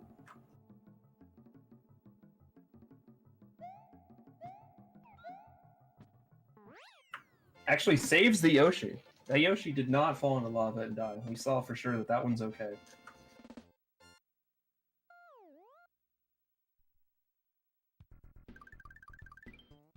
And Xander will be moving on into Larry's castle.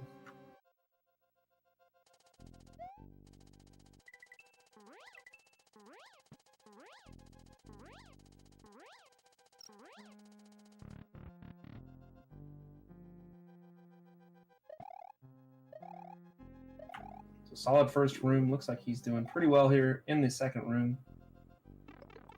Ooh, gets hit by the Magic Koopa, but he's got a backup cape here. I think we are joined by Dode. Hello? Hello. Welcome. That was a very speed run. Sounds like a very speed run. That's my first sub 130 of 2018. So we'll call that a decent run. Well, congratulations. Any specific spots you want to talk about? Any highlights or lowlights? Getting squished in DP2 was definitely the most swag thing I've ever done. Yeah, that was really. I was looking over at Xander because I'm like, oh, you know, Dode's just in DP2, nothing will happen, and then you were dead.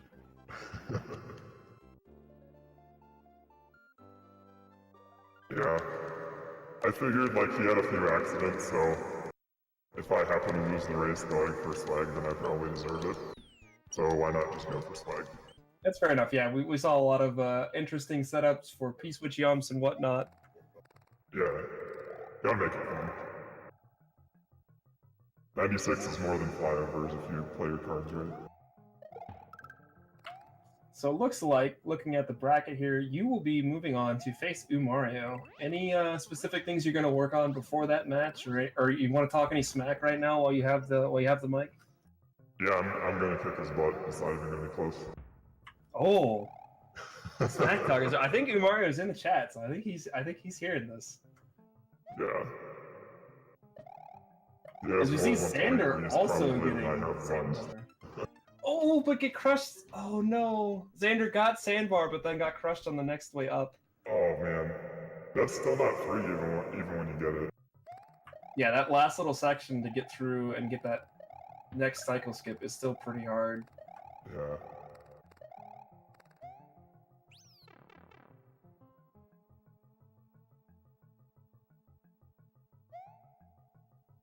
Let's see, what was my favorite part of the run?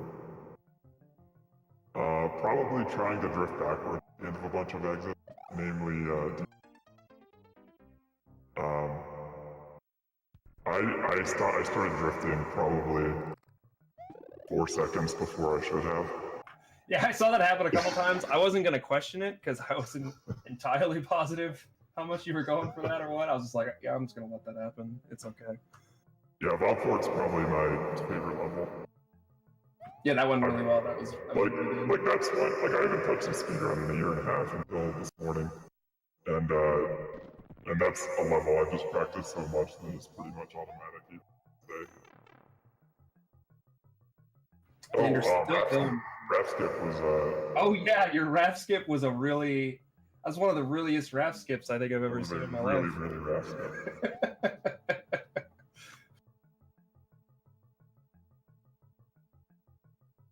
Yeah, sometimes you just know that you don't have enough speed, you're not going to get enough height and time. You got to tinker around with Yoshi. I think the time I spent on Yoshi on a EVA, but why? When you can just Yoshi fly and have fun with it. There you go.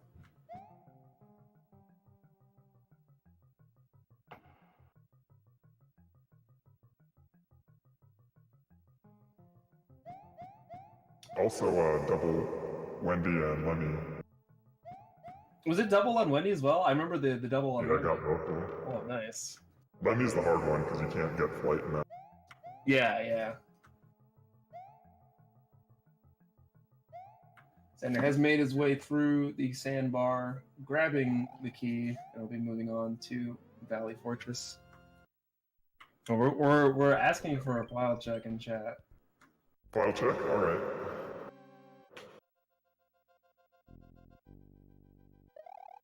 Let's see here. Oops, all 96. Oh, you hate to see that happen. You hate to see that happen.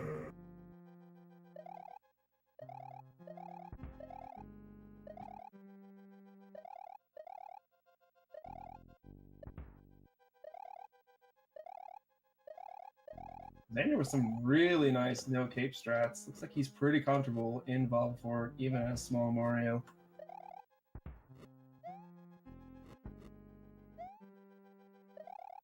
And he'll be on to the Reznor fight. Man, how many fireballs has Reznor shot today? Both you and Xander have had some really crazy patterns from Reznor throughout this whole race. Yeah, part of it's my fault though, because getting all...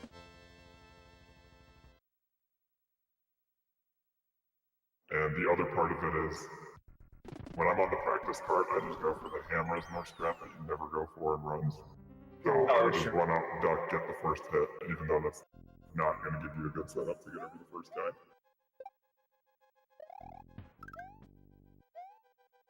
Yeah, Team Reznor was pretty OP today. So it looks like we are getting set up while we're seeing Xander entering into the Bowser fight, just about ready to wrap up. We got another race coming right up here between Stu and Reziphos, so if you want to see some more hot 96 action, be sure to stay here. That's going to be another good hot 96. That's our 14 seed Stu up against our 19 seed Reziphos, so this is going to be a close race. It's going to be a good one.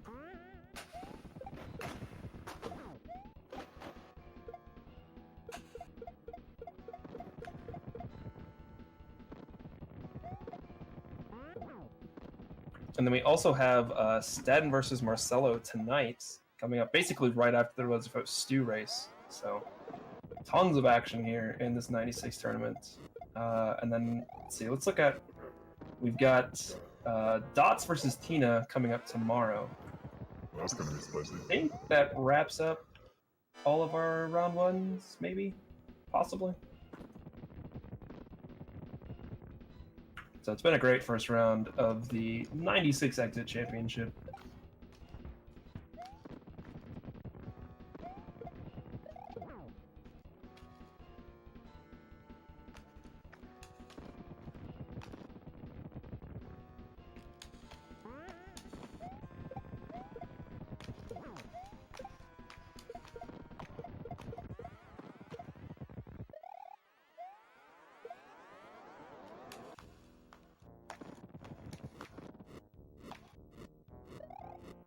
Man, those controllers hits sound extra spicy coming through. Extra spicy.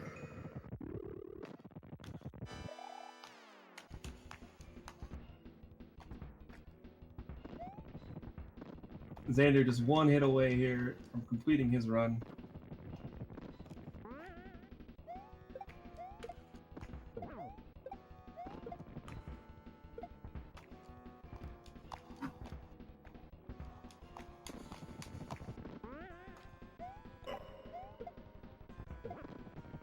And that's it. GG to Xander.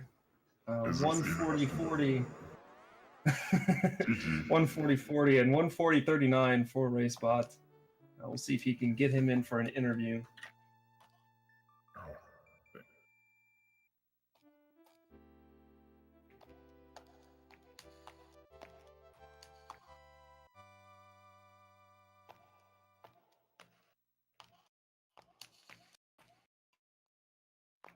I believe we are joined by Xander.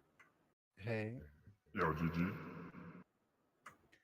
that was something. Yeah. Yeah, just a really run, to be sure. I don't. Okay, Larry, I didn't lose over a minute. Roy, I lost 55 seconds. Everything else, I lost multiple minutes. Oh man, yeah, it's the way it goes sometimes. Just have a rough run, but Yeah.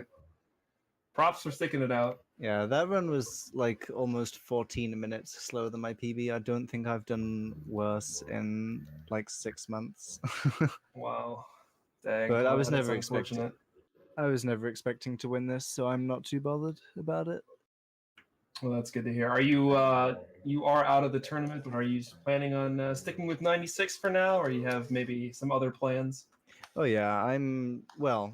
I need to work on No Cape No Starwald because I have a race of it in UKSM, the United Kingdom Speedrunning Marathon. Yo, Oh, That's next weekend. But after that, I'm definitely getting back onto 96. Awesome. Well, good luck in both of those endeavors. Thank you. Any other spots you want to talk about, Xander? Any other highlights or lowlights? I think the fact that I lost 5 minutes in World 3 is what really set my mindset off on that. Yeah, that makes it really tough when you have a really rough world early on. And you're like, well, I still have to finish out this run. Like it becomes really tough to hold your own. Yeah. Oh well.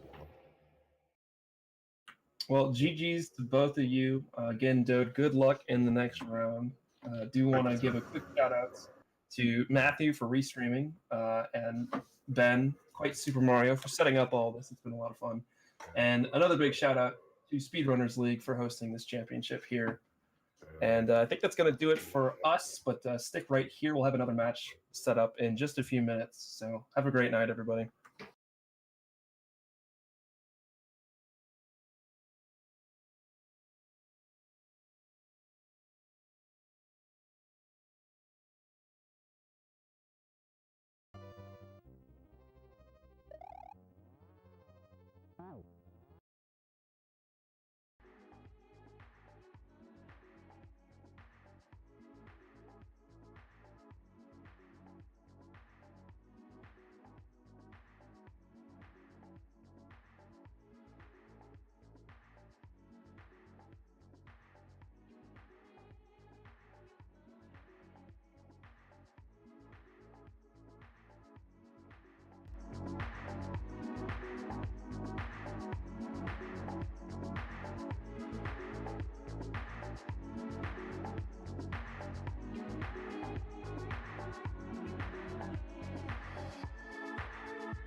you, Xander. Thank you very much. Hey Ben, no problem.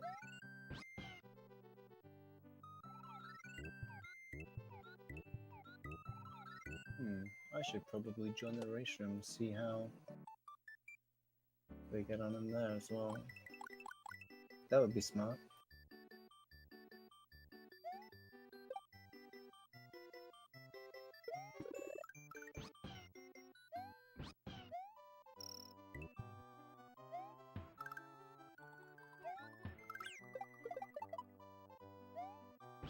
I think we're good. Oh, well, yeah. As soon as I enter the Restream, it starts counting down, so we're on our way.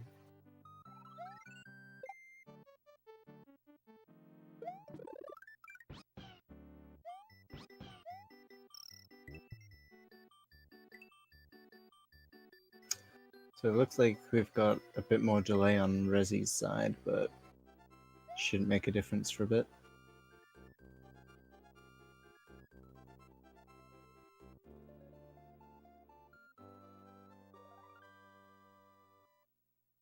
So we have Reze and we have Stu. Stu already splicing.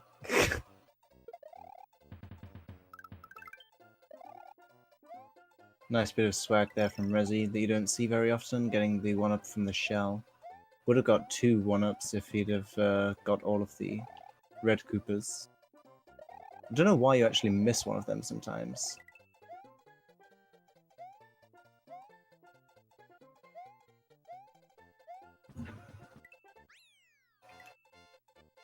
I'm quiet. I'll move my mic closer.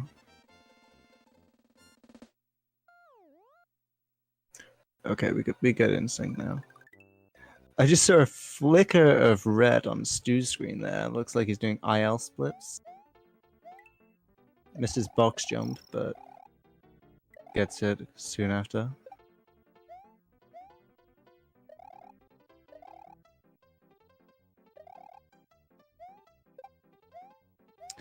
So we've got pretty much no ordinary World 1 as usual, not much to talk about, just hold right and jump.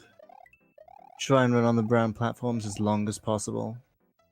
You can save up to 3 frames per platform optimally, and that's just enough to get you the 59 instead of a 58 if you can do it all well enough.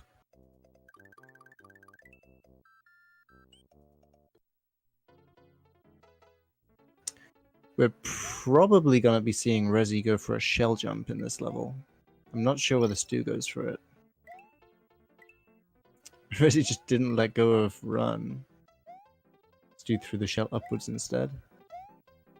It only saves about 1/5 of a second, I believe. And Reze gets the mushroom, great. That's not a big deal, he can use it to damage boost if he wants, or just keep it.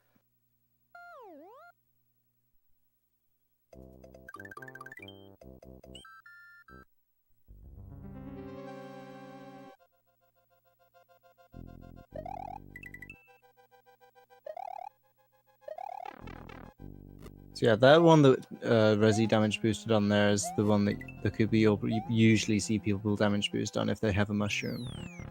Because it means you don't have to try and go under the guy, you can just go through him and go further before grabbing onto the net.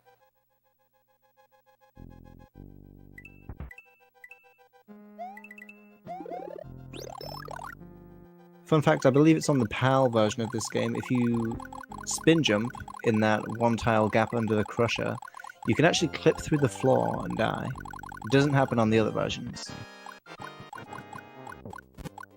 Reze and Stu both with the quick kill there. Nice to see.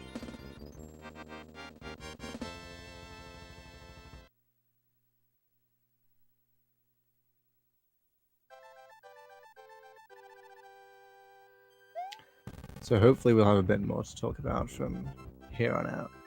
World 1's pretty much the same in every category. Bar a few special ones like 22 star and Obro%.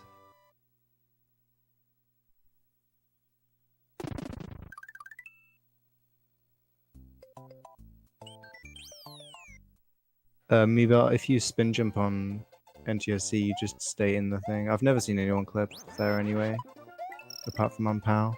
It's definitely easier on POW. So hopefully the only real difference we'll see in this level will be due to flight speeds.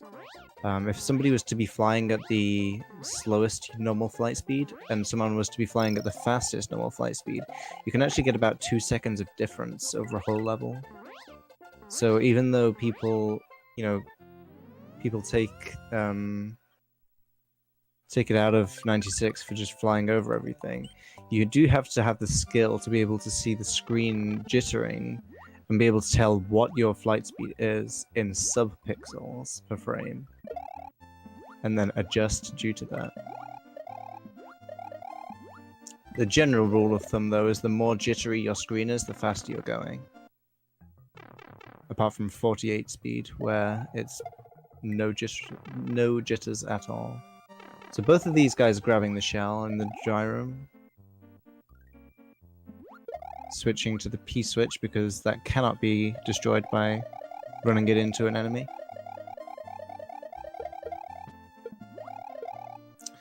Stu with the 52 there, that's optimal.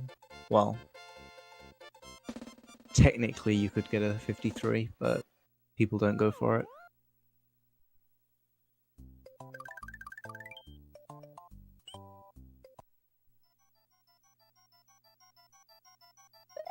So I believe both of these guys do the same route. So Stu went for the fast takeoff there, whereas Reze went for the safer one. Run to the third coin in that line and run back. And the Boo Cloud will be in a good position for you to not get hit. So this will be easier to tell who's ahead than in the last race earlier on. Both going for the early donut secret house, which in a no reset situation like this is actually the more preferred route, because the only reason people go for early wings is to be able to reset early on not so good runs, whereas this route is more consistent with the boo rings.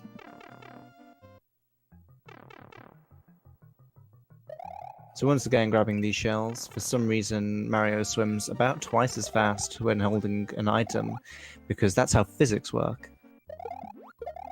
Stu got the greasy red shell there. Reze's still swapping to the P-switch, stomping that towards the end.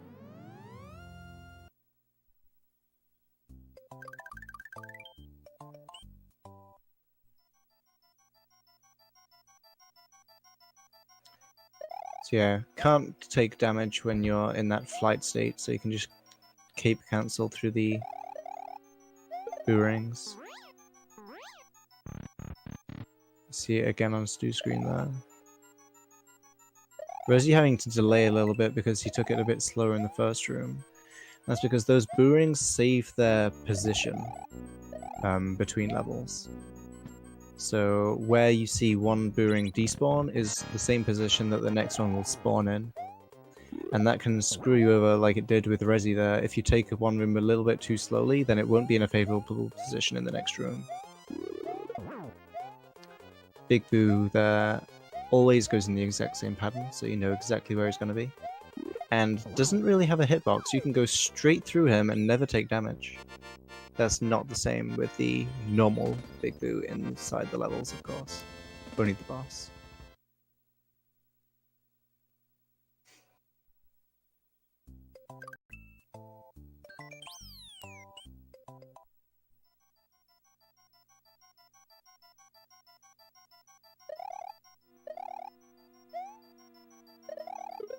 Oh, Stu taking a little bit longer with getting through those boo rings there.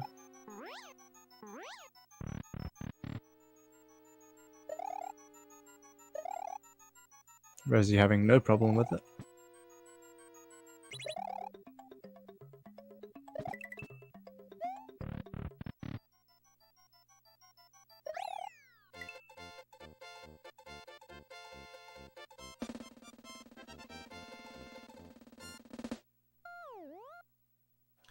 And this is the one other level, Donut Secret 2, It's the one other level that people will mention when talking about route differences, because this Koopa is green because you do him before special, but in the early wings route he's yellow, and the yellow Koopa moves faster, so he'll fall off the ledge and get in your way. So I believe people have said it's 2 frames faster to do it before special.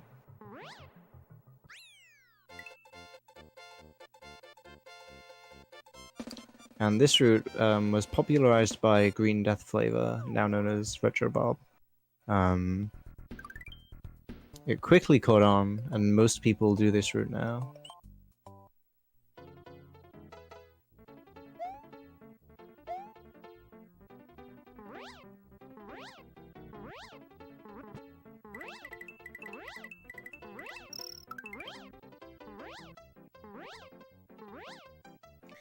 And my screen just went black because I haven't moved my mouse in a while. At least it happened during a flyover level. Nothing much to talk about there.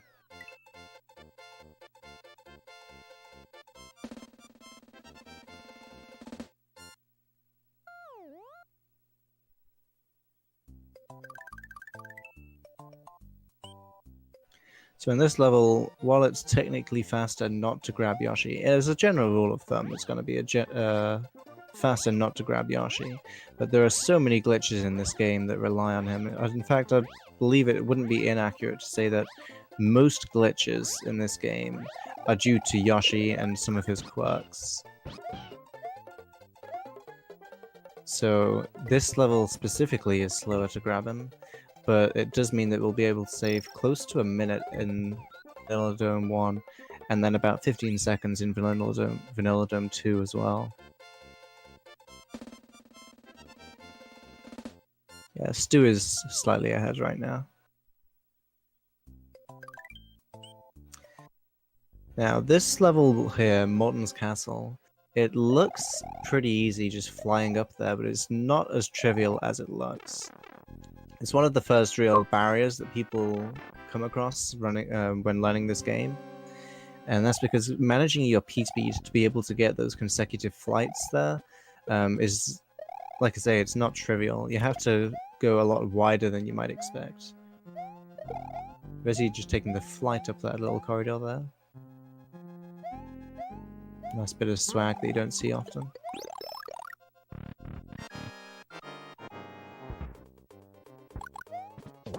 And then, of course, instead of hitting the boss with 3 stomps, 2 fireballs and a stomp works just as well. I believe it's 12 fireballs, or 2 stomps and a fireball. 2 fireballs and a stomp, rather. You get the idea. 3 hits, but if you only do fireballs, it takes like 12 or something.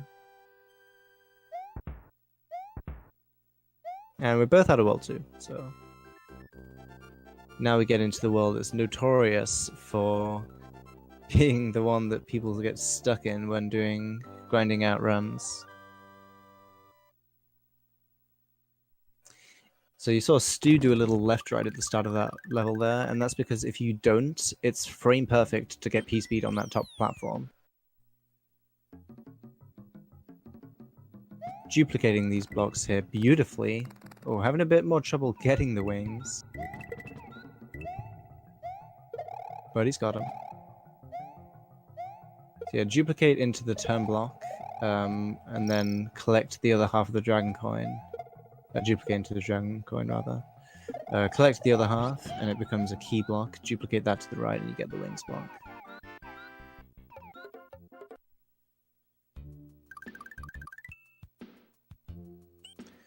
So when you mount Yoshi, you warp to his Y position, he warps to your X position. And if where they meet is inside a wall, you can clip into the wall.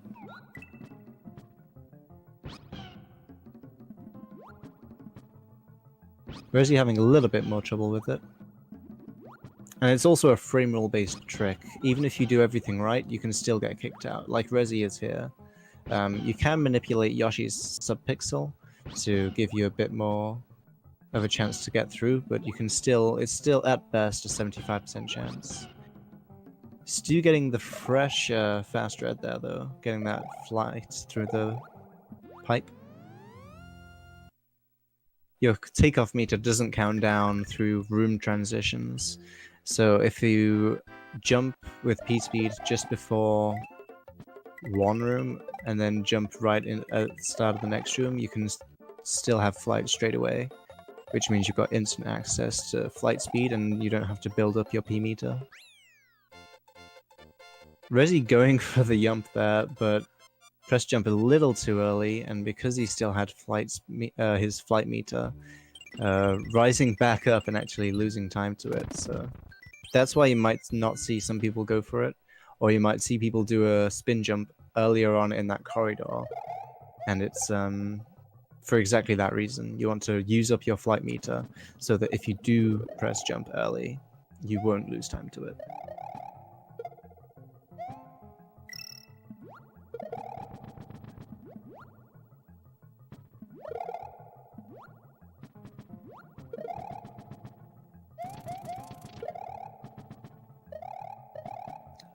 So Stu ducked under that area there. It's slightly faster than jumping over it.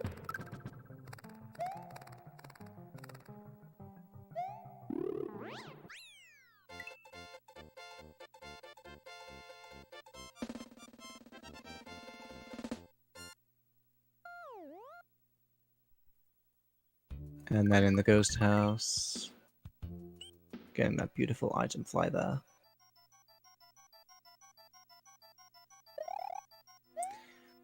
Yeah, there's 3 main routes that people would go for in this game, in this category.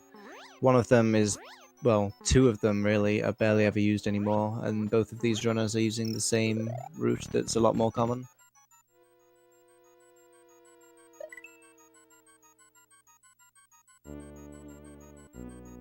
The strats that they go for could very well be different though. Stu having to get that back up there on the raft. Which, again, isn't as easy as he made it look.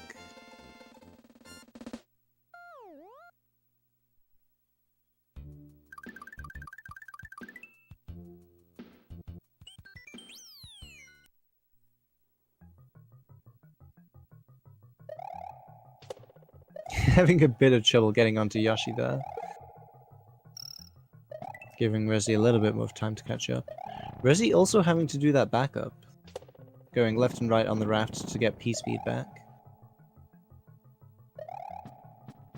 Stu nailing raft skip. Let's see if Reze goes for it. I'm not sure he does.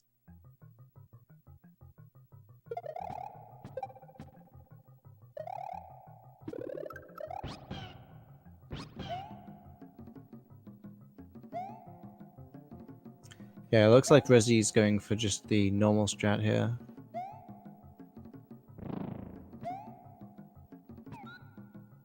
Which, with them being this close, I don't blame him.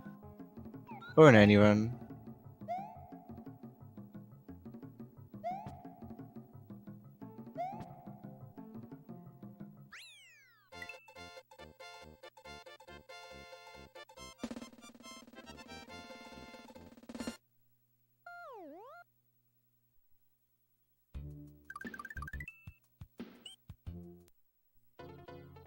So once again, this is a level that having Yoshi is... oh, Reze had a scary bullet there, had to delay a little bit to avoid getting knocked off of his Yoshi.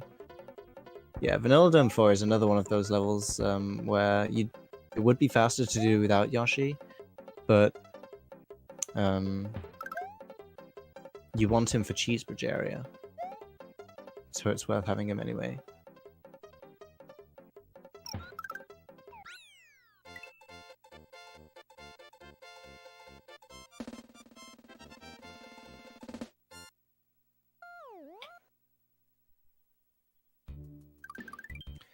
So you'll have seen Stu do it, you'll see Reze do it here. Spinning his cape at the start of Castle 3 manipulates where the screen is, and so stops Magikoopa from spawning in your face. Where Magikoopa spawns is based on the RNG, and that is the same at the start of every level. It resets. And so at the start of a level, RNG is always going to be consistent. And in this level, it just happens that if you only run right, Magikarp will always spawn right in your way. But doing a little bit of a left-right at the start or spinning your cape like these guys did is enough to stop him spawning in your way.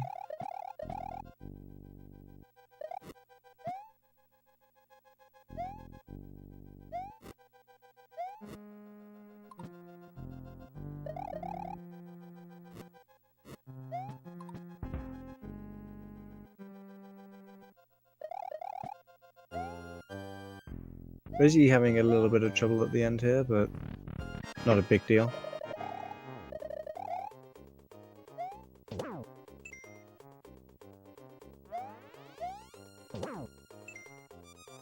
So no major mistakes from these guys so far. Just losing a little bit of time to running into a wall or something like that here and there, but nothing major.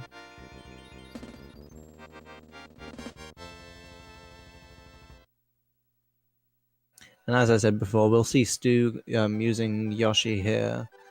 There's only a few sets of wings blocks in this game. I believe there's only 3.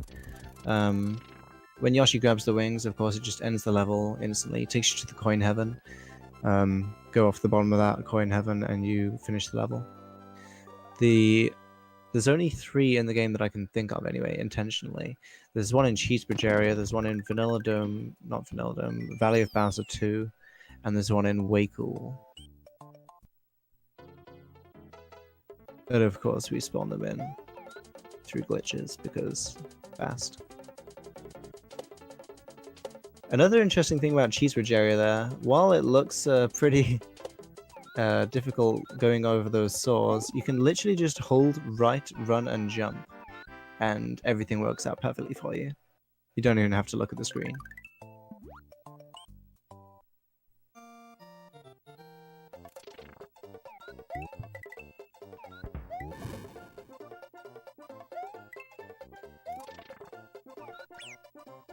I'm not entirely sure what Reze is doing here, but he's lost his Yoshi and his cape. Might have been going to go for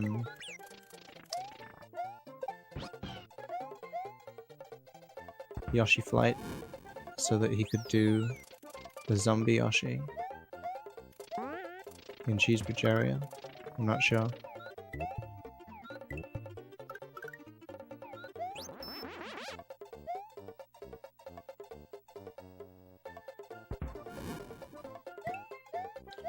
Stu flying under that gold tape there with no problem.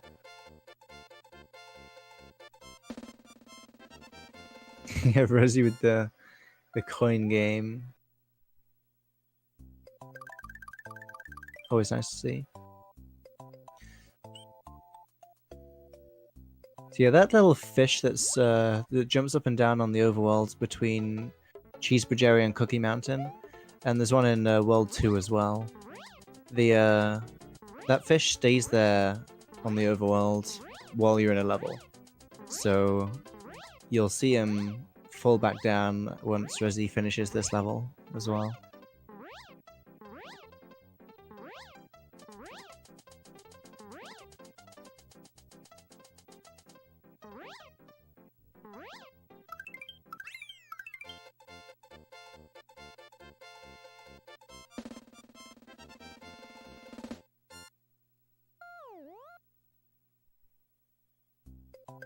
Okay, so Reze is on a glitched out Yoshi here.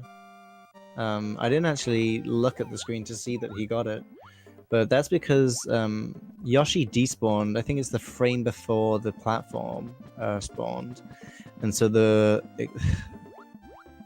way I understand it, the platform kind of takes some of Yoshi's properties, and that gives you a weird. Well, it looks glitchy when you get the glitch, but also it makes Yoshi have an unintended color, and he just looks like a chuck head and a hammer. So like you can do power-up incrementation to make Mario look weird, this is essentially the same with Yoshi. It's a alright way to think about it. Oh, loses him there though. So the benefit of doing that would be that you can take Yoshi through Soda Lake, which wouldn't lose any time, and then you could do Wings in Star World 3, which saves about 2-3 seconds maybe.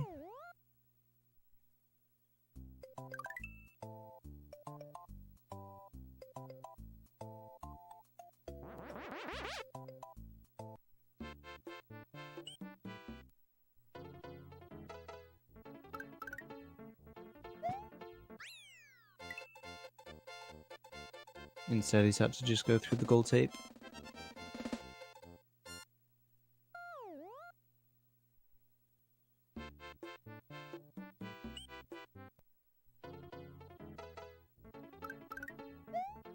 Yeah, Stu is flying over Starworld 4 there, which is definitely safer, but not something you see that often, really.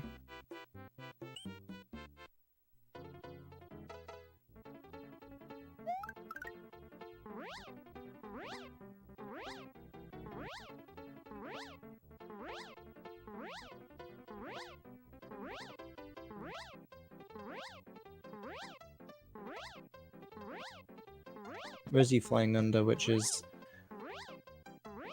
like I say, it's more common, and it means that you get your flight, you can get to max flight speed quicker, because you can only get the max flight speeds once you've let go of jump and are starting to do cape bumps.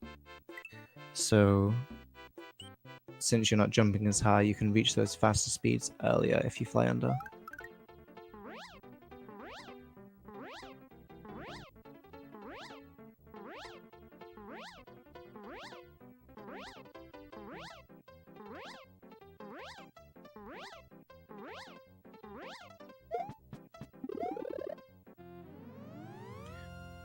Reze had a good flight speed on there, getting that 72 keyhole.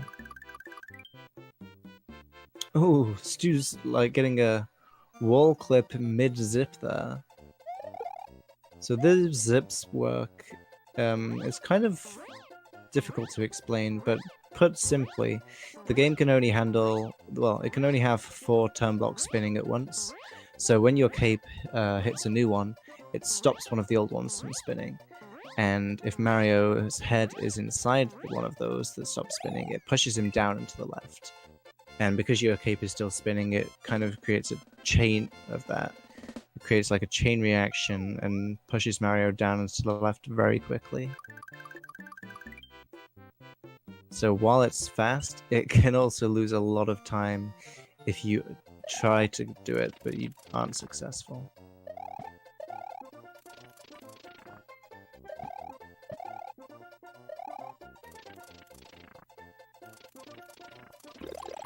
Reze having decent zips here though.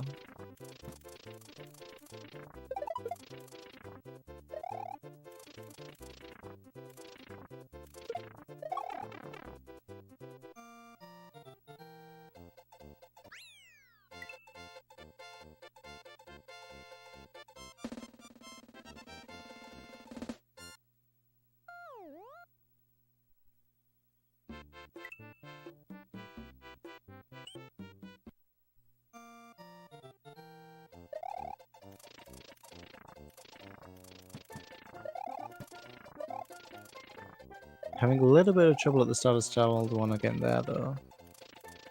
Trying to get those zips. Oh! So yeah. Reze went too far below the screen there. And so the game basically acted as if he fell in a pit. Went below that death plane. And that can happen, that's why in that second zip you always want to hold right. Because otherwise that will happen. It's horrible when that happens. It's one of the worst feelings in this game, dying to zips.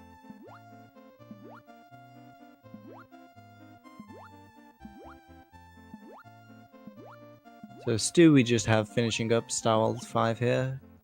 Student gonna be entering Special World.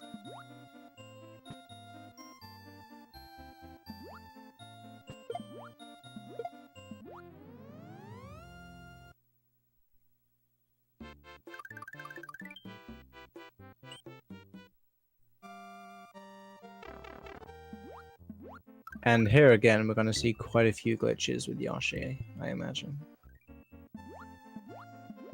A lot of them being these wings. So this is similar to Vanilla Dome 1. Duplicating these turn blocks by throwing them up on the right frame into the top dragon coin. You collect the top half of that dragon coin, and this one just is in the right position to be a wings block straight away. It doesn't need to duplicate that one anymore. Reze, I didn't see what happened there, but he's lost his cape. And my screen went black again because I haven't moved my mouse in a while. So, slightly different here. We already have a P-balloon block, so we can just duplicate that to the left by squishing it between the P-balloon block itself and the pipe. Getting that factory, as we call it, is always what you want to see, really. Because otherwise you'd have had to try to manipulate the position of it to duplicate the wings. I'm interested to see what Reze will do now to get Kate back.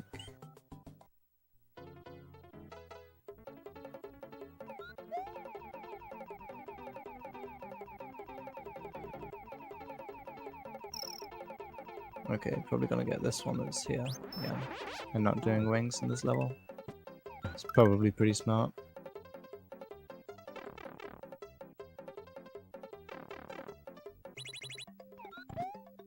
Oh yeah, he did. I was talking about that, wasn't I?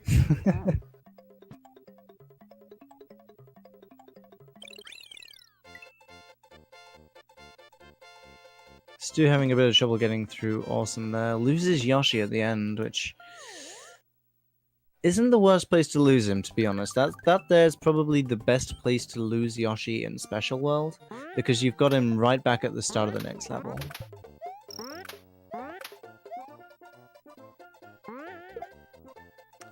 Oh, Reze, no. But we can see what I was talking about before there as well, how the wings didn't just instantly spawn. He would have had to scroll the screen to manipulate the position of that P-switch. Opting to take the P-balloon through the level the intentional way. Get these glitches out of my game.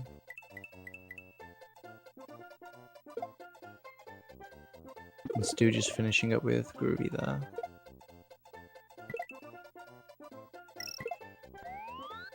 Oh, Jesus Christ. That was a... that there from Reze, damn. That was a very close call. Interesting fact, the P-balloon is not a power-up. It's a held item. That just... you can't let go of. Until it runs out. So Reze having to take the long way through way cool here.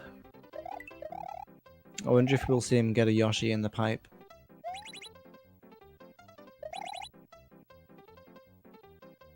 Do the Mario. Swing your arms.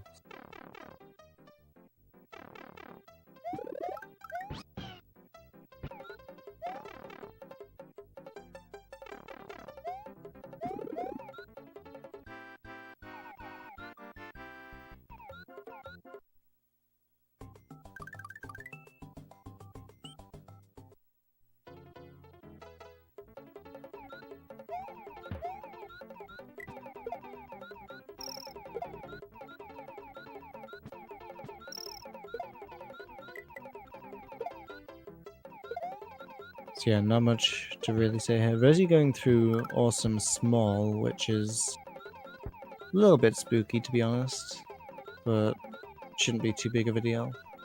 While Stu just getting rid of the last couple stages, which are basically flyovers.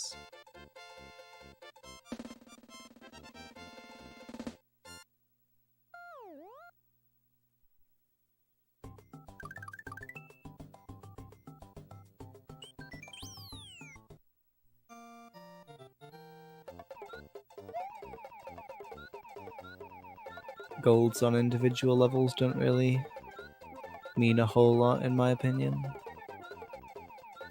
Yeah, split error is much more of a factor. I'm not entirely sure what Rezi's going back for here. Is he going back to do GBK? I don't know. Okay, he didn't get it. I don't know if that would have been faster or not, to be honest. But would have been swag nonetheless.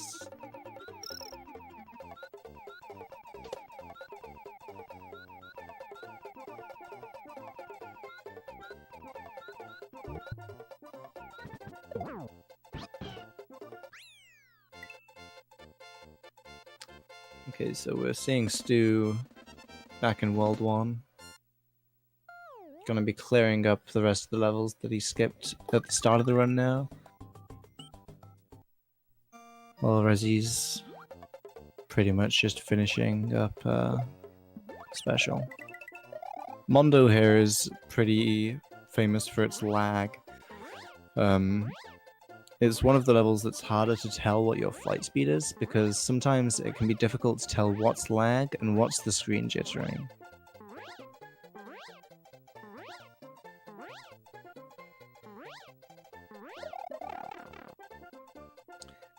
But he's got through it fine.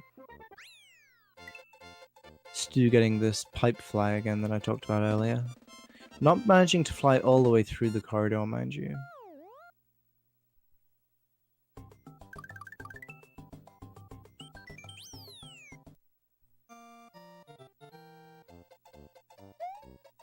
Had to have saved some time though.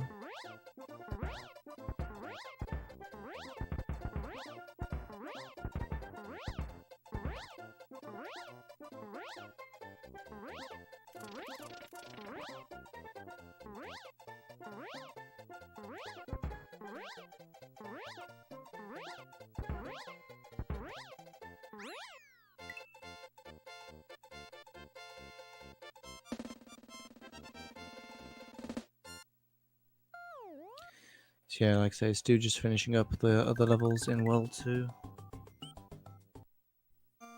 World 2 for Stu. That rhymes. Oh, taking a bit of a bonk on that pipe there, but not taking any damage, that's the important thing.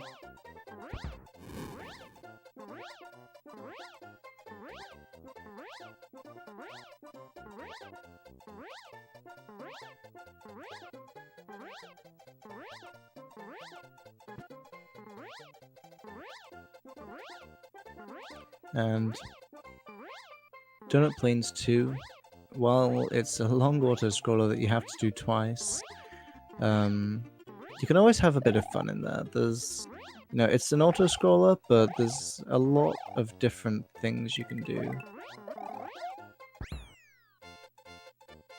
Rezi's slowing down there, not really sure why.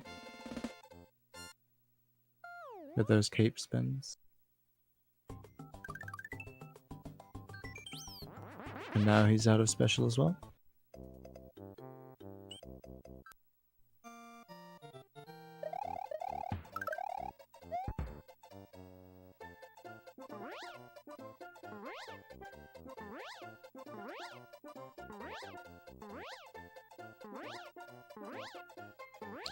And yeah, that pipe fly again. One of the things that saves the most time about it there is just the fact that you're getting up to that pipe early without having to wait for the sandbar to carry you up.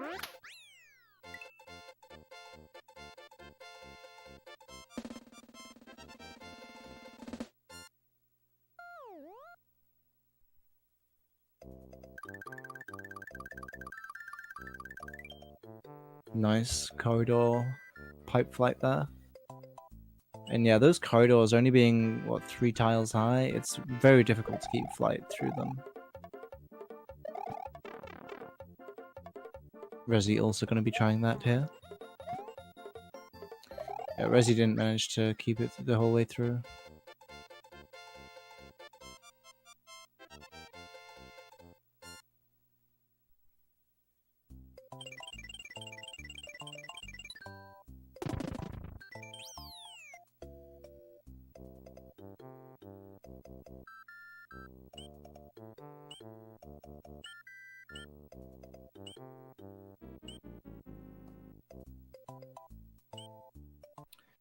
So it wouldn't surprise me if we see Reze go for it. The block that Stu is just hitting now, you can actually get a downwards dupe on that block thanks to the sandbar. I believe Reze often goes for that. It's one of the only places you can really do it.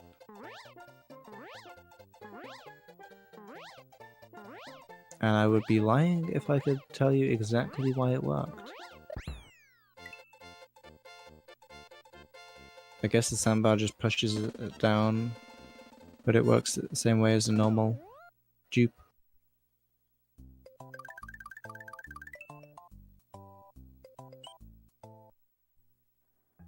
That is, there's a discrepancy between the block you hit and the tile on which the bounce sprite appears.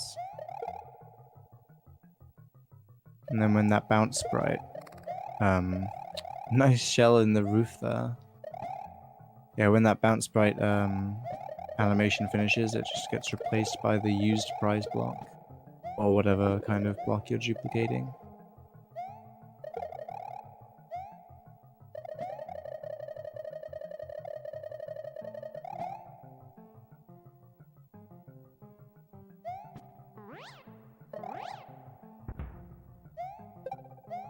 So now that Stu is finished with World 2, we're seeing him going into World 3, clearing up the other half of that, and then Top Bridge.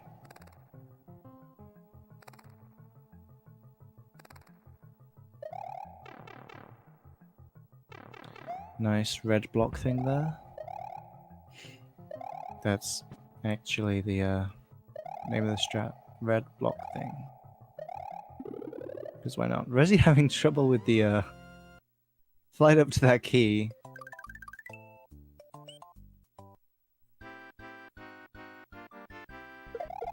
While Stu having no problem with Vanilla Secret 1. Always a good idea to throw that shell for exactly that reason. That guy wants to throw that ball at you and it can just get thrown right in your face. But if you throw the shell at him at the right time, you should always be safe.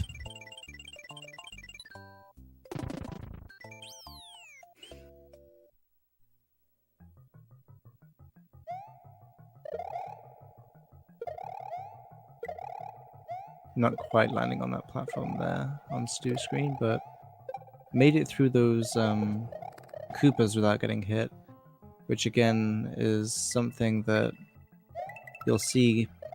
It's not uncommon to see people get hit there, is what I'll say.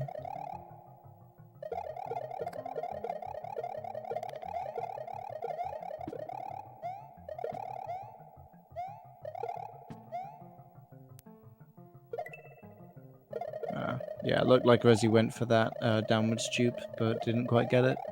That would have been cool to see, but instead we got to see the Buzzy stuck inside the sandbar.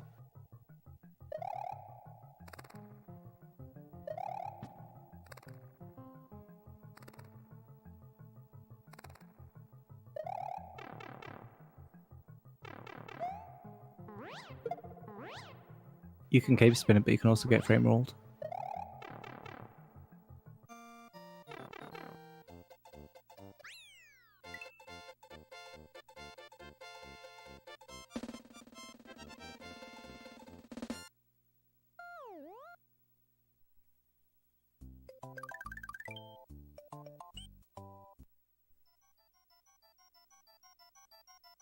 Interesting fact about these dolphins, on the Japanese version of the game, Yoshi can eat them. That was taken out of the other versions of the game, both the, U-Kart, the PAL Kart. Apparently it's not the kind of things that you want your children to be seeing, having dolphins be eaten by another animal in one big gulp. So Rizzy's also finished with World 2 now, cleaning up World 3 in a minute.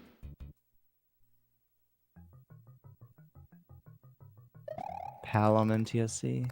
It's just PAL, please.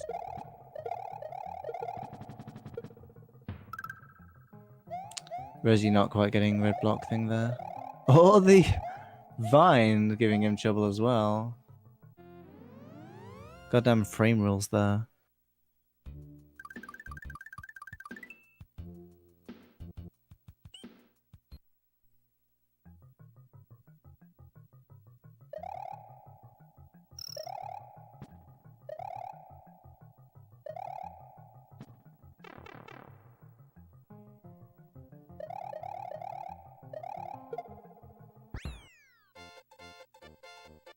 It's illegal to feed our dinosaur dolphins.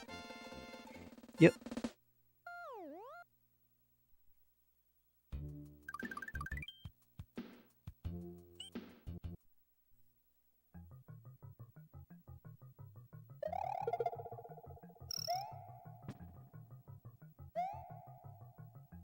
Reze not quite making that first jump, but he got the back up on that other ledge quite easily. And we see Stu in Butterbridge 1, the world's famous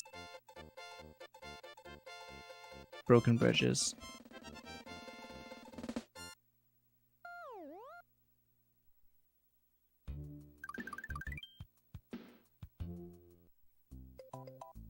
TLD, there's none that I've seen that aren't just on PAL.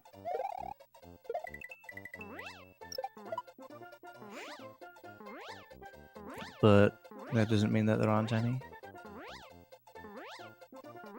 So interesting thing that never occurred to me, but I guess makes sense. A lot of people will stomp on these Koopas that you see Stu just killing there, trying to get as many one-ups out of them as possible. But you can make them take up all of the sprite slots, stopping some of these mushroom platforms from spawning, which happened to somebody the other day. And while it makes sense, it's not the kind of thing that you really think about, because they're not the kind of things that you really think of as sprites as such when you're playing the game. But it's something to be wary of for sure.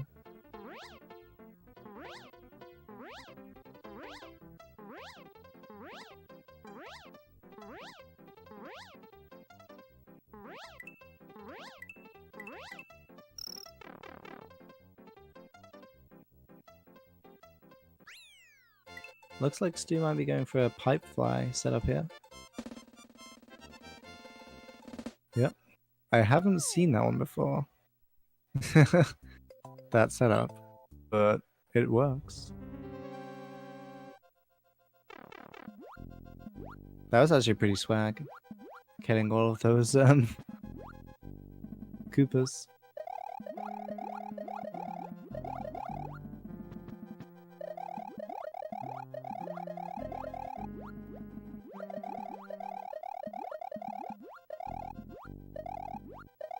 So if ever you're in need of a cape, that block, the prize block that Reze just swam past, has a cape in it. And are we going to see Thwomp Boss? Ah, Thwomp Loss. They're dead.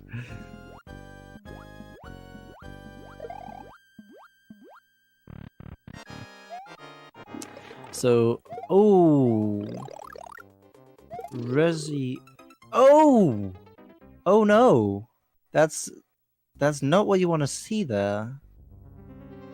Ah, that's one of the worst levels to die in. That's one of the worst places you can die in this run.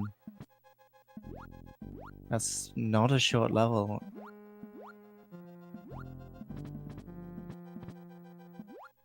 Yeah, I was going to say, this castle for Ludwig's Castle is one of the levels that you can see some differing strats.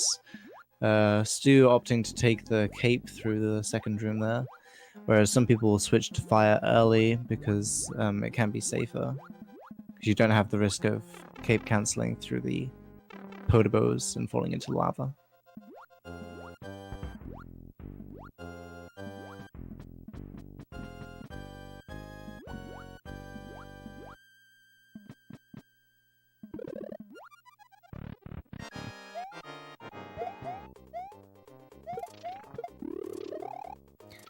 And my screen went black again because I haven't moved my mouse in a while.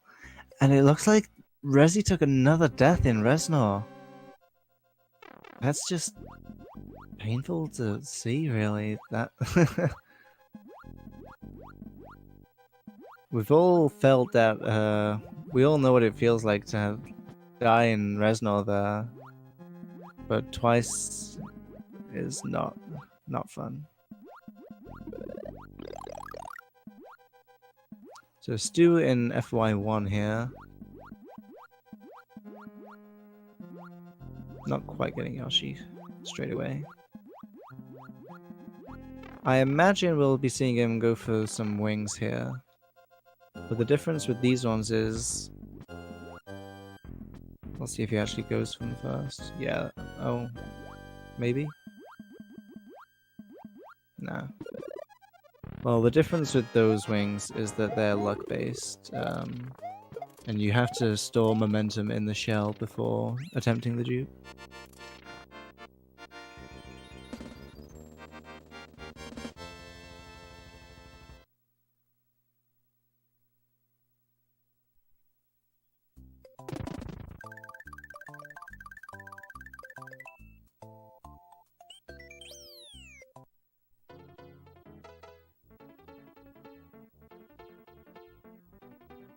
Nice clip there from Stu. So like I talked about earlier in Vanilla Dome 2, you can clip into walls by mounting Yoshi at the right time while you're in the right place. You can just clip into the corner there. And you have to do another dismount to actually get inside the wall.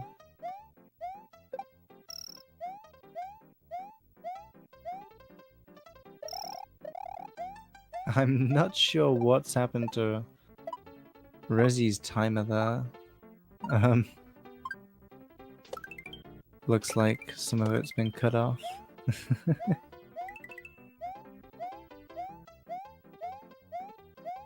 I just saw Matthew mention it in chat. There we go.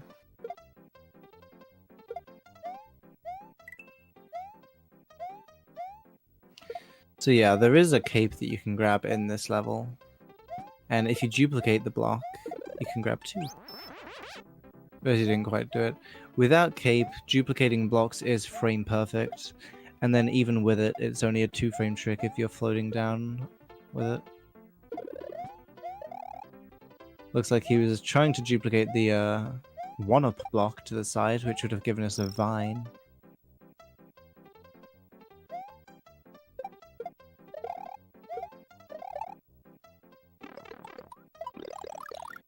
Oh, dear God.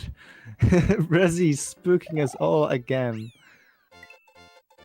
Very nearly had a death at the end of Butterbridge 1 there, which would have been yet again one of the worst places to die. Luckily, he only got lost his cape, which he can grab right back at the start of this level, thanks to this second Super Koopa. Oh no. Reze, please.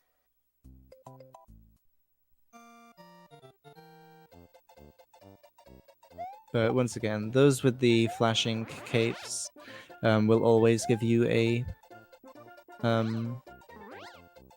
feather if you jump on them. Unless it's a spin jump or jumping on with Yoshi, of course. Just normal jumping on them will always release a feather. Stu having a little bit more trouble with getting a clip the second time in this level here. So when you see him stuck in the corner there, but still jumping out, he's done everything correct there. It's just a matter of subpixels or frame rules. So he's exited the level to re-enter it there, which will reset his subpixel. Bouncing off of that fish there sets it to a value. So it gives you water physics instead of air physics. Still having a little bit of trouble. He's doing the correct manipulation of his subpixel though to keep it at a 75% chance to clip through.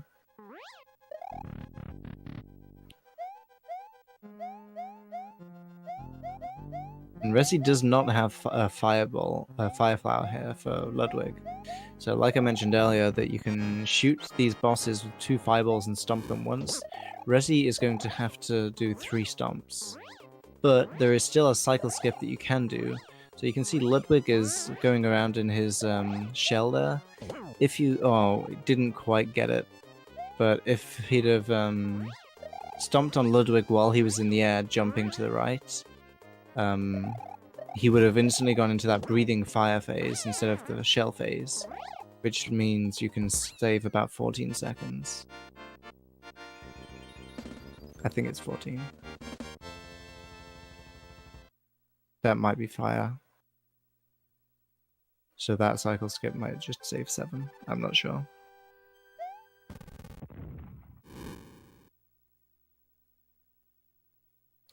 Ludwig's cutscene here being both my favorite, to be honest, and the longest castle cutscene in the game, unless you count the credits as Bowser's Castle's cutscene.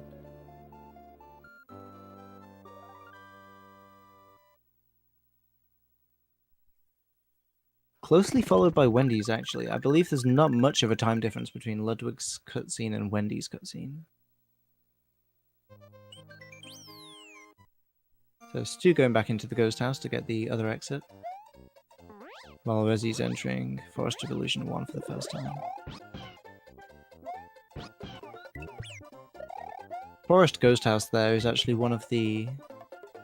especially, like, one of my favorite levels, to be honest. It's not difficult, but you use a lot of cape tech there very quickly.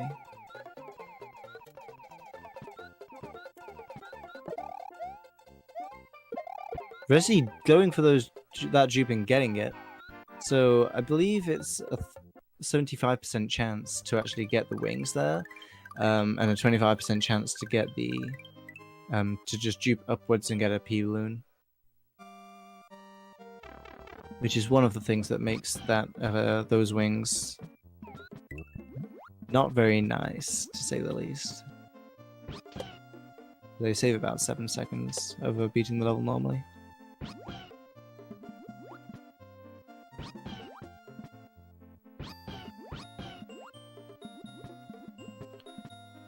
Stu getting in there and not falling down that one tile hole.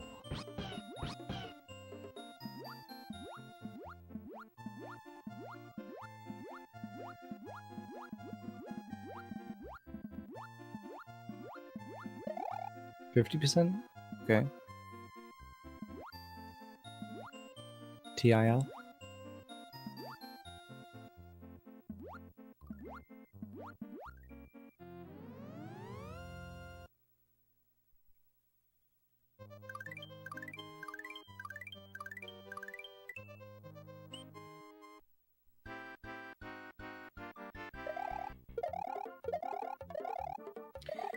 So if you want to know a decent cue for when to spin jump for these switch palaces, look at the time on the top of the screen and spin jump when it gets to 95.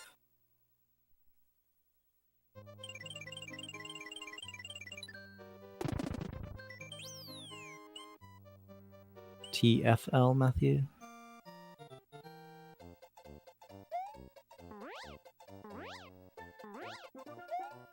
Yeah, the frame perfect jump off of a switch palace switch doesn't save any time, but earns the respect of the community. So Stu's in a forest fort there. Nothing much to say in room 1, just a normal auto-scroller. Going for a less common strat there at the start of the second room. It's pretty cool to see. Bit faster, I believe.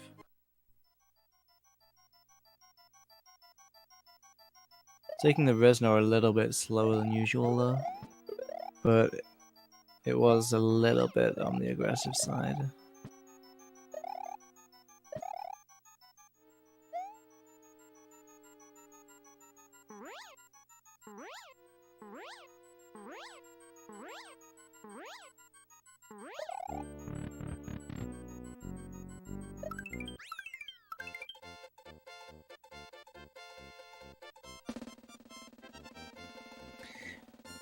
And my screen went black again because I haven't moved my mouse in a while. It's a good job that that always seems to happen during flyover levels, though.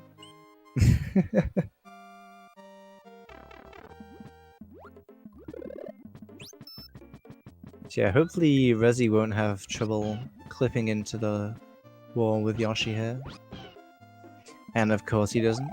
Easy every time.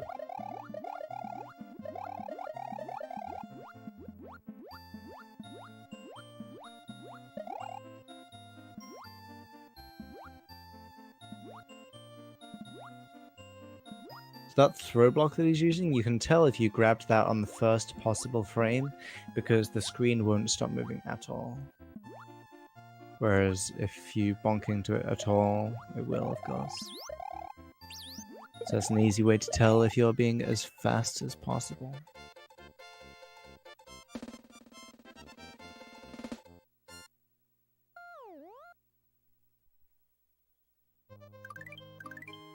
I should just turn off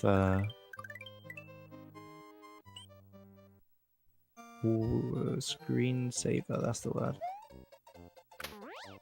But that sounds like effort. So Stu going into Roy's, this is one that always looks scary to watch, and it's actually one of the harder strats when you're learning the game. But there's a very good visual cue. Dive bombing at that pillar there. It's always one that you want. It's one that you don't want to never practice really, because everybody's got these stories of losing a run to Royfly, but it's the kind of level that once you've got it down, does tend to stick in your muscle memory pretty well.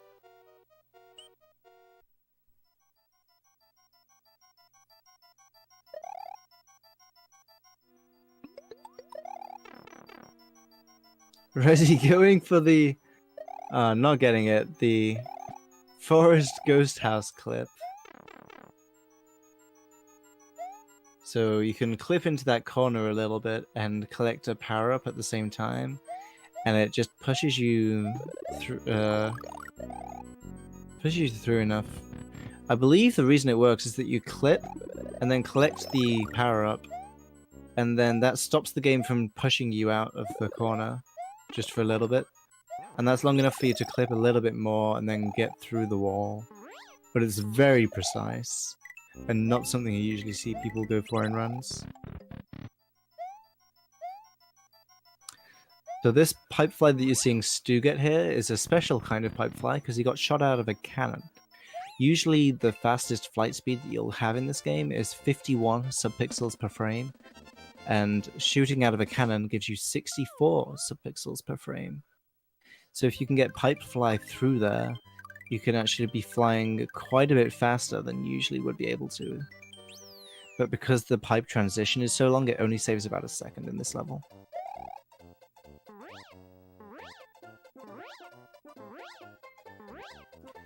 And it's in quite a few levels as well. The developers actually hid like an off-screen pipe above this level, and just there, Stu went past it. It's basically just trying to stop you flying over the level. But speedrunners will just do it anyway. Nice strat there from Stu. I honestly think that cape cancel onto the boo laser is beautiful. Where is he flying over the gold tape?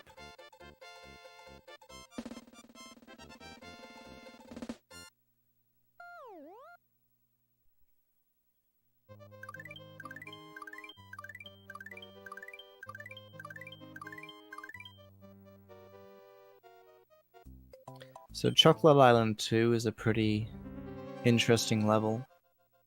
Has many different rooms, and it's based on the time that you enter the pipe, the number of coins you've got, and then the number of dragon coins you've had. Or more specifically, the amount of coins you have, then the time on the game timer, and then how many dragon coins you've had.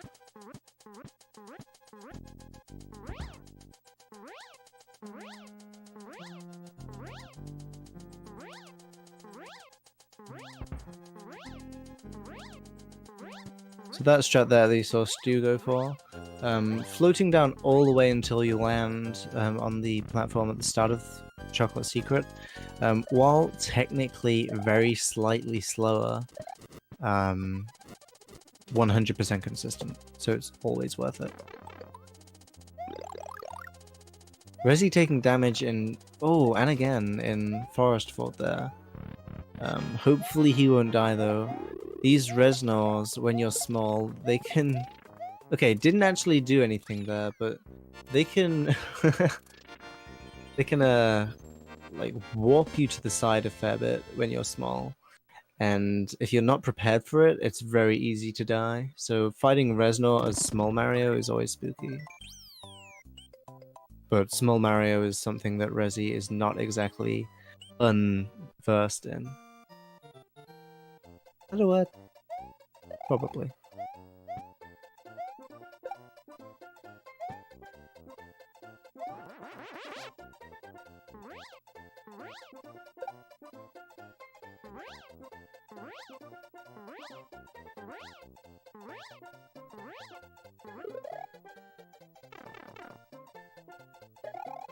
Reze just losing his cape there onto the Lakitu, while Stu's going back into the other level. So like I said, Chocolate Island 2, what Stu's going to be doing here is trying to collect at least 21 coins in the first room, and that'll bring him to a specific second room with a cape.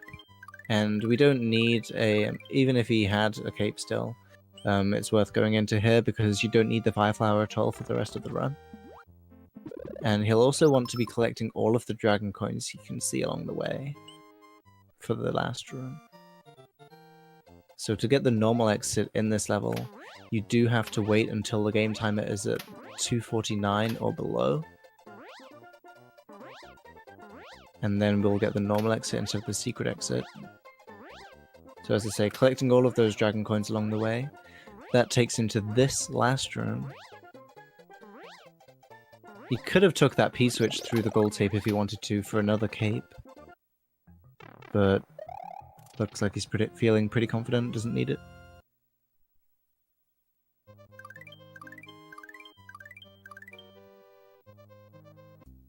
Now 250 will give you the secret exit. You want 249 or below?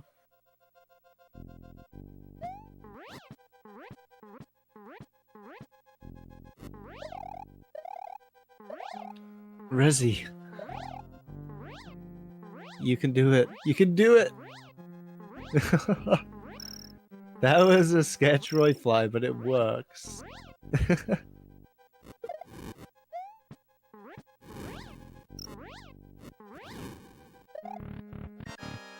Wow.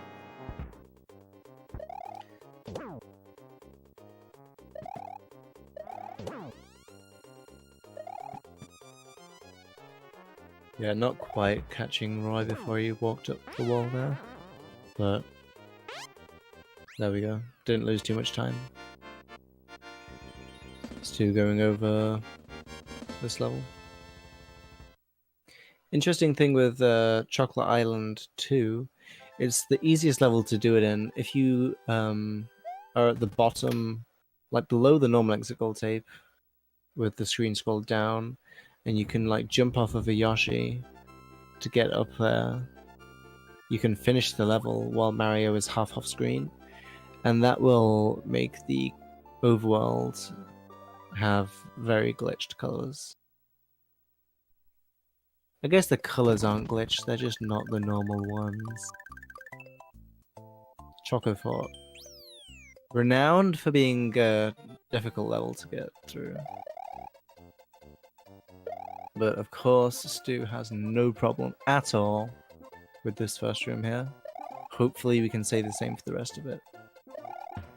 Reze not quite getting through, getting the cannon fly there. Lost flight.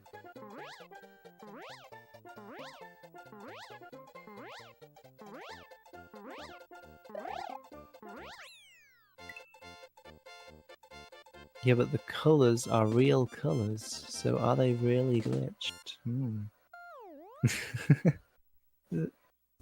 Unintended colors for sure, though.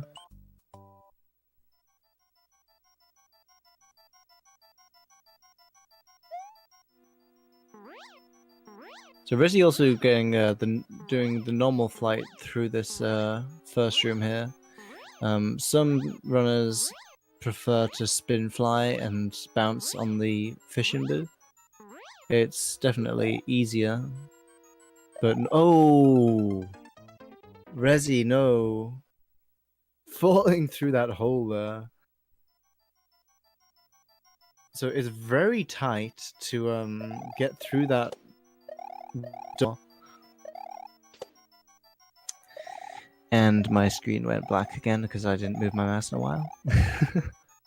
It's very tight to get through that door at the end of Choco Ghost House Room 1 before the hole passes it. Like he just did there. It's much easier when you're running.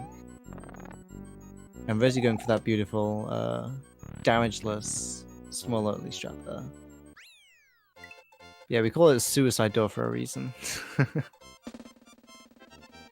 It's a very tight door to get through. Worth mentioning also, doors in themselves are some of the hardest tricks in this game. If you're running at full speed and you try to enter a door, it's a 3-frame window. 3 frames for a door.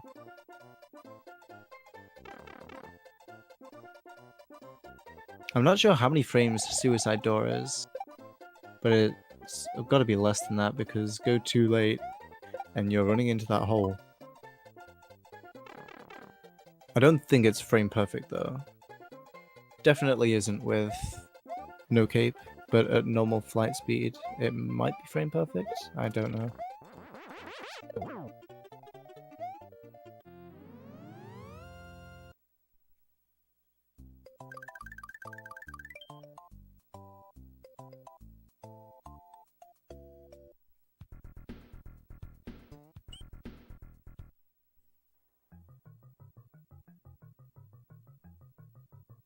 So Stu having no problems at all with Wendy here.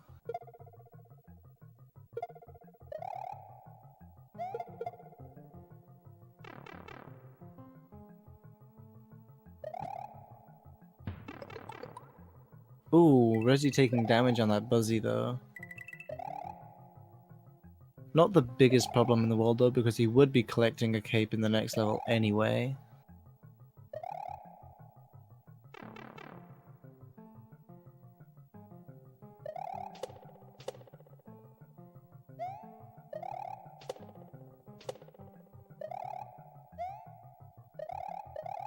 So we're getting to see some no cape strats from Rezi here, rather than just flying through the whole level.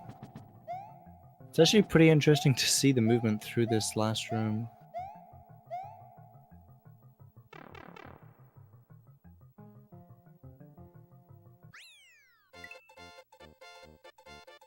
And in a minute we'll be seeing Stu get knocked off of Yoshi twice at the start of this next room. And that's on purpose, of course. But you want to delay slightly for Brewing despawn towards the end of this, and it just happens that getting knocked off of Yoshi there twice lines you up perfectly to get that. And essentially what happens is that the Brewing spawns at the same time as this Boo Cloud despawns, and that stops the Brewing from spawning. I'm not sure if it stops it from spawning or if it just despawns it. I think it just stops it from spawning.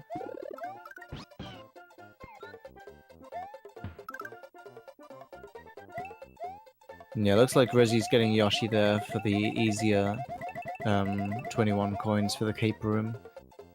With Small Mario, it is harder to get those, and I myself prefer the time loss of getting Yoshi to the risk of not getting the cape as well. Orb! Nice orb from Ben there. The Sunken Ghost ship, for some reason, full of water, but when you go down through that water pipe, there's no water.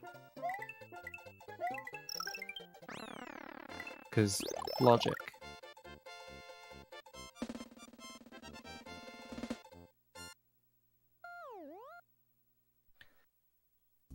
Stu having a little bit of a dance with those Monty moles at the beginning of that level there.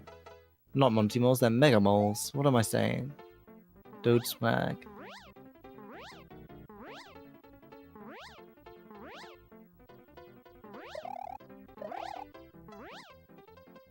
Reze arguing with the pipe. But he got past it. They're okay now.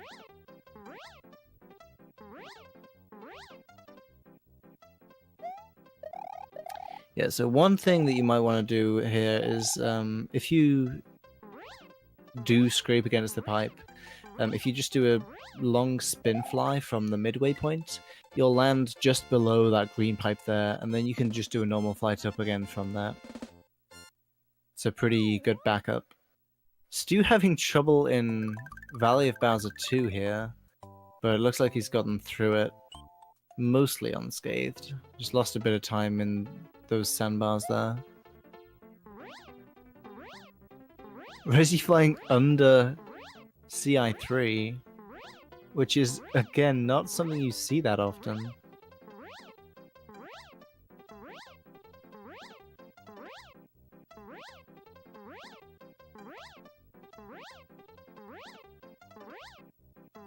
Looks like Stu's setting up... Oh.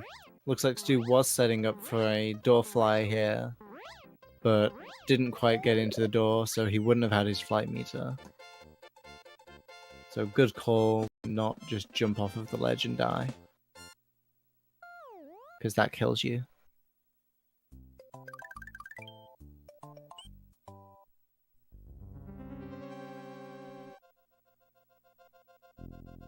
So Reze also going into the chocolate fortress here. Having a slightly different strat to Stu, but also not having too much of a problem with it. Getting snagged by that pencil a bit, but keeping flight. And Stu just getting door fly there through the normal exit. And Reze having no problems with this room too either. Easy stuff.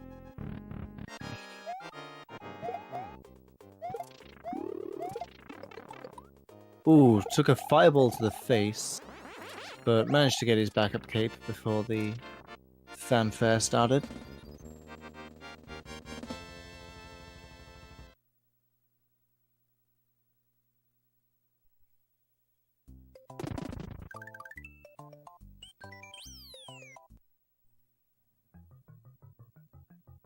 So I didn't see what Stu's setup for that level there was, but he was flying with a shell instead of just using the normal cape flight mechanics that you typically see in that level.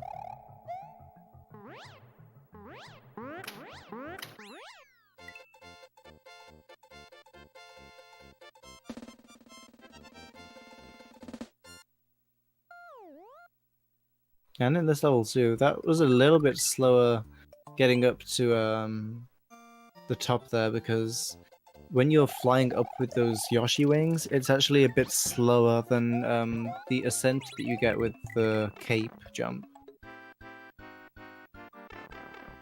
Which is also the reason some people discard the shell in Star World 5 when getting the secret exit.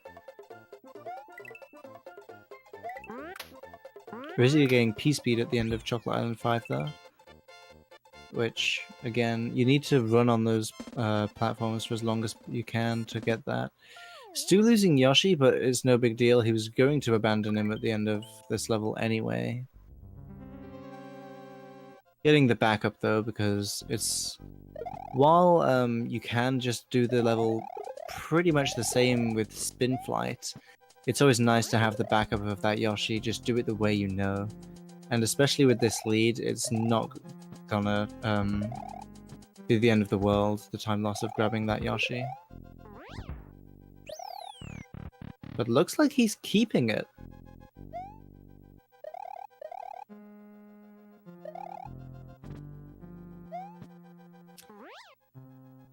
There's only one more level that you could actually take Yoshi into from now on anyway. Maybe he wants it for room 1 of that.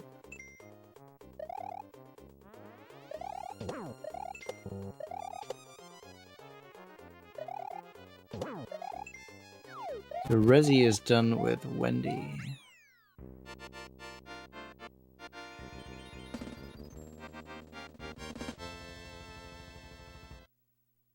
Ben, the advantage of start flying under Starworld 5 is that it's potentially faster, but not necessarily. Because you let go of B sooner, you get to the faster flight speeds sooner. Same reason that you see people fly under Starworld 4.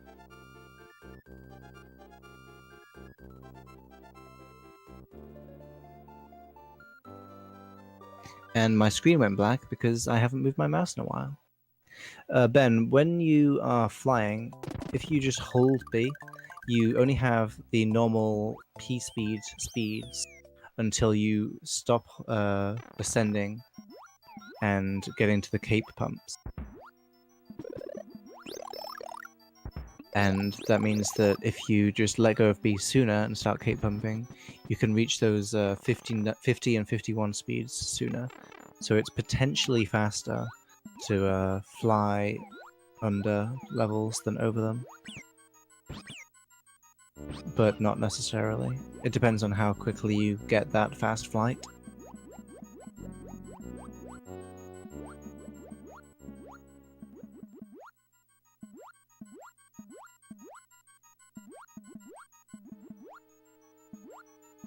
So yeah, Stu getting rid of the Yoshi there. It would be a bad idea to take Yoshi into that sandbar.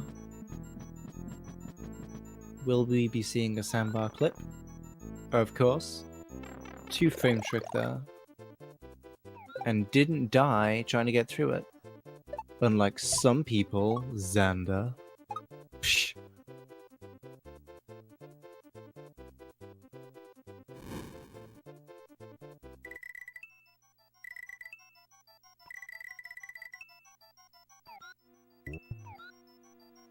And then we get another sunken ship level end from Reze. Oh! Oh! Again from Ben, and sounds like other people. The soothing orb that we always get at the end of that level.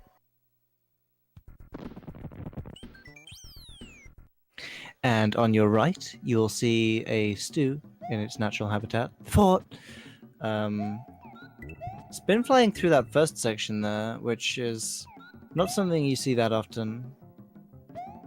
Doesn't really lose time though, because you've got to wait for these crushes anyway. At least I don't think it's any slower. If anything, it would be fractions of a second.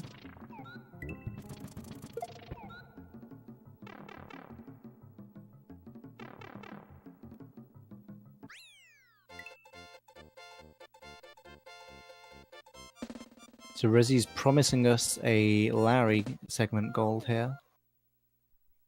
Watch him.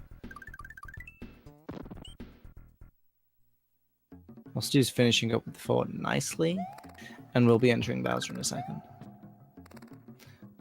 Or a few seconds, because the fanfare's longer than a second. They're called swoopers.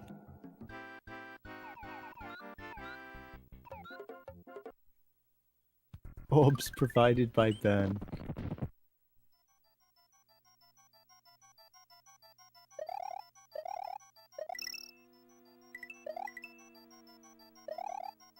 I didn't actually see what happened to Stu for him to lose his cape there. But it looks like we'll be seeing a no-cape fight.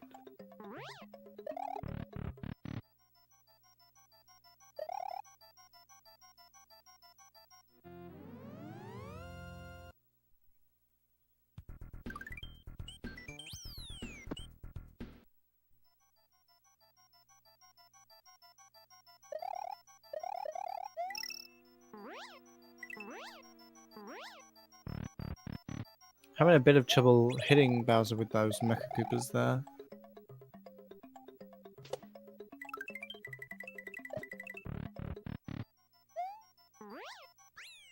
But Reze having a clean ghost house. Stu confirming he doesn't know fast no-cape Bowser. Which in my opinion is something always worth learning. Whether you do no-cape categories or not, It's, you know, I think everyone can say that they've lost Cape and had to do the Bowser fight capeless before, so it's something worth learning for sure.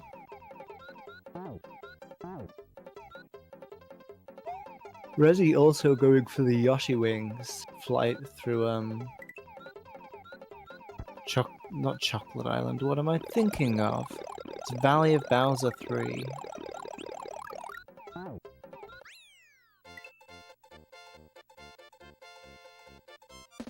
And if Reze could just do me a favor and get one more bonus star, that'd be beautiful.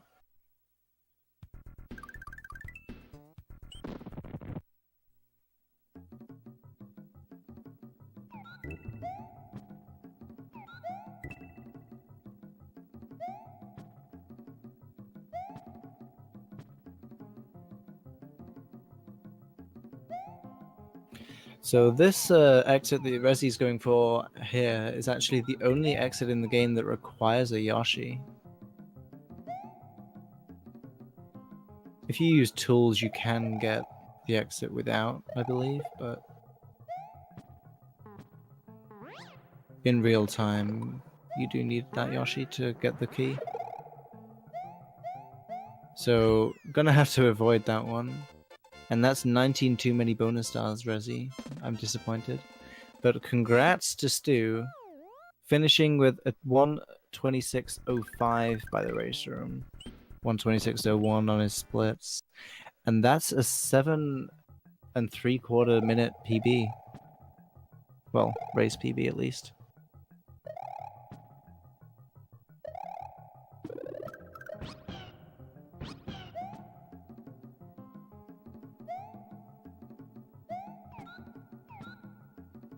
So congrats to Stu.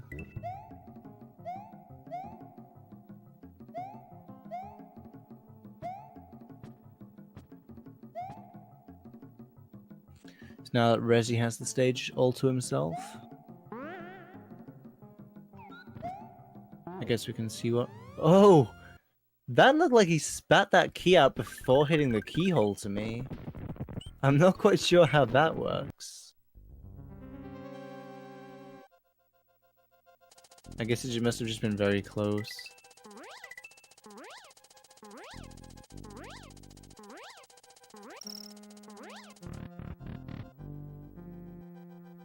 So this room that Rezi's in is notorious for being difficult.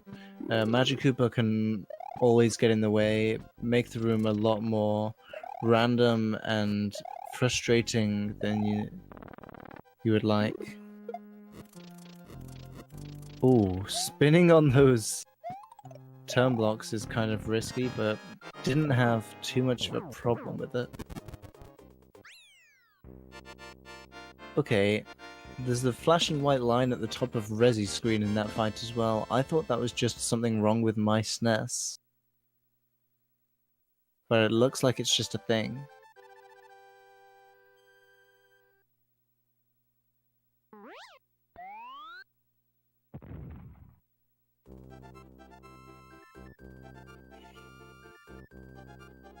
So, beautiful, plus 13.9 on best segment gold from Reze there, like promised.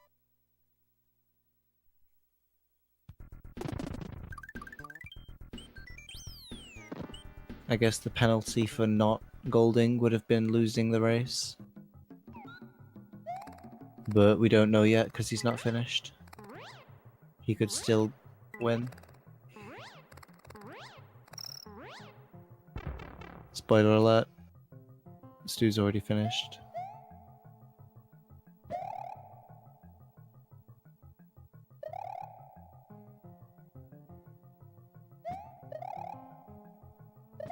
So looks like Reze might have been going for the sandbar clip there, and either he just went late or he wasn't going for it. But it looks like he's going for Louis clip. Didn't quite get it.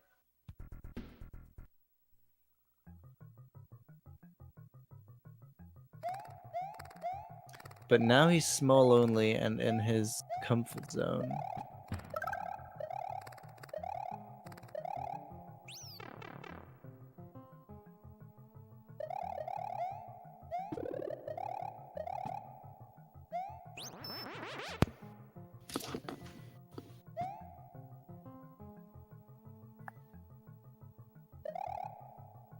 So welcome, Stu.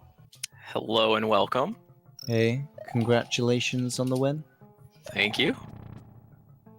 So how do you feel about that run? So I was definitely a little bit nervous. I had a race earlier today where my nerves kind of shined through and I had 2 really bad deaths that cost me a win.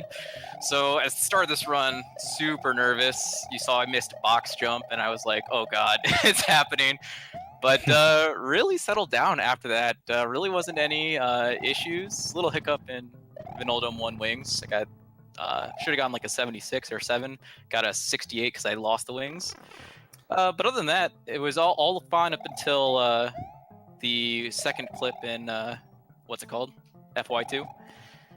But I kind of had stream up on my phone, so I thought, okay, it wasn't too big of a worry. Unfortunately for Reze, obviously, he had a little bit of a rough run. Yeah. There's no real major mistakes that I can think of in your run there. Yeah, it was. It's just a few things, a few minor things that just added up. Yeah, and that stupid beetle and frickin' what's it called? The Chocolate Island Secret. Dude, that guy gets me sometimes. And I never understand why. I just kind of pray to the RNG gods. Those hot strats.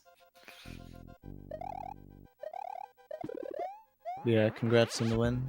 Do we Thank know you. who you'd be up against next, or? I believe Seathorn. Right? Oh, nice. Who I think I have predicted to get either first or second in this tournament. So.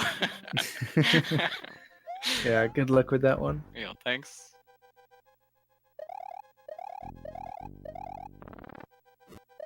Yeah, but right before the tournament, he had those like stretch of 3 straight 123-30s, and then the Oh yeah. 122. So you know he's running hot. So it's gonna be a tough match, but you never know, man.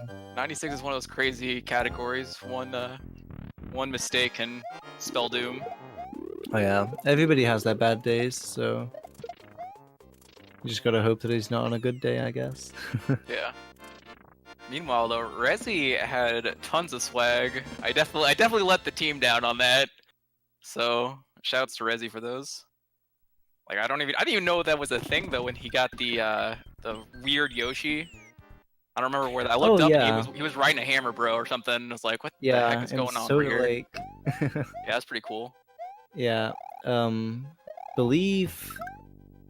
Well, there's debate over what to call that trick, but the most common name for it is the suicide swap, because Yoshi is despawning at the same time as another sprite spawns. Or Yoshi despawns a frame before, I think it is. Another sprite spawns.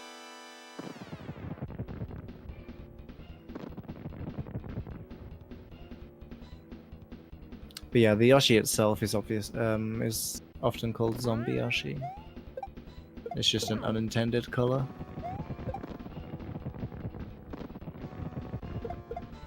So Rizzy's finishing up with the fort here, with Bowser here as well. Yeah, it looks like he might be more experienced with that than I was at non-cape kill. Yeah. Yeah, Rezzy's been doing quite a bit of 96 recently, but usually doesn't do much cape SMW. Yeah, and that's where I lack. The only SMW category I know is 96. So when I need to run something like no cape, no Star World, so I get this kind of experience. Yeah, that is a good category as well, to be fair.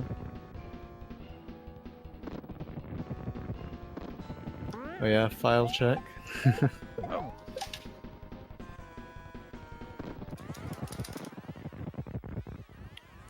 '96, baby. Let's go. GG. Thank you, sir.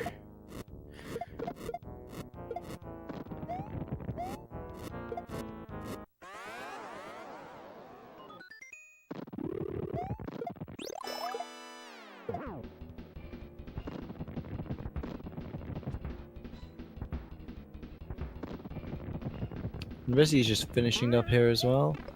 Finishes with a 134.44 in the race room. GG to Reze. 134.40 on his splits. So not a bad run by any means either. Just had a few more mistakes that just cost a bit more time. But overall, I'd say that both of those were pretty decent runs. Thanks. So, good game to the both of you.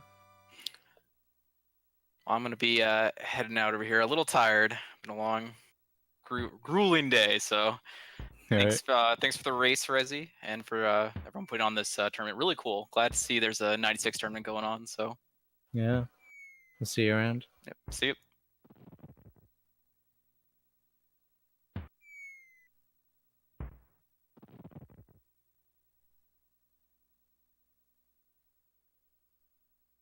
So I don't know whether Rezi wants to come and talk a little bit about the run as well. If not, no reason to hang around longer than B.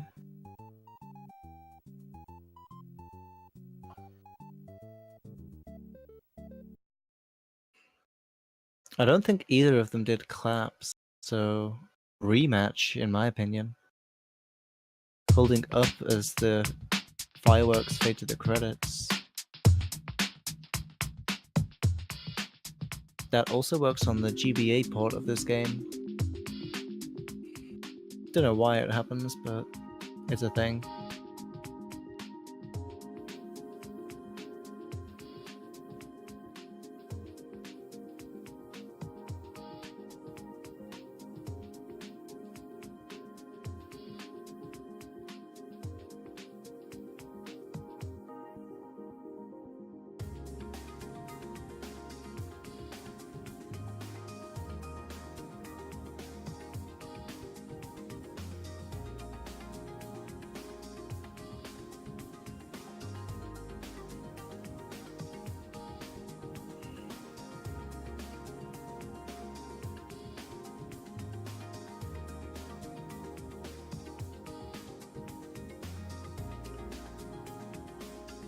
Yeah, so I guess that's all for now. I'm not sure when the next race is scheduled for. I will have a quick look because I'm a prepared person.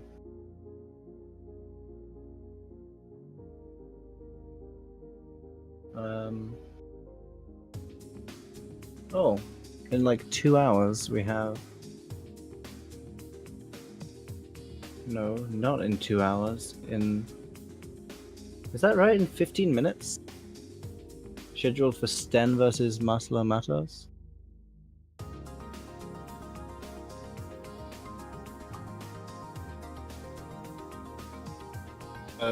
We're switching over to the Super Mario World channel, I guess.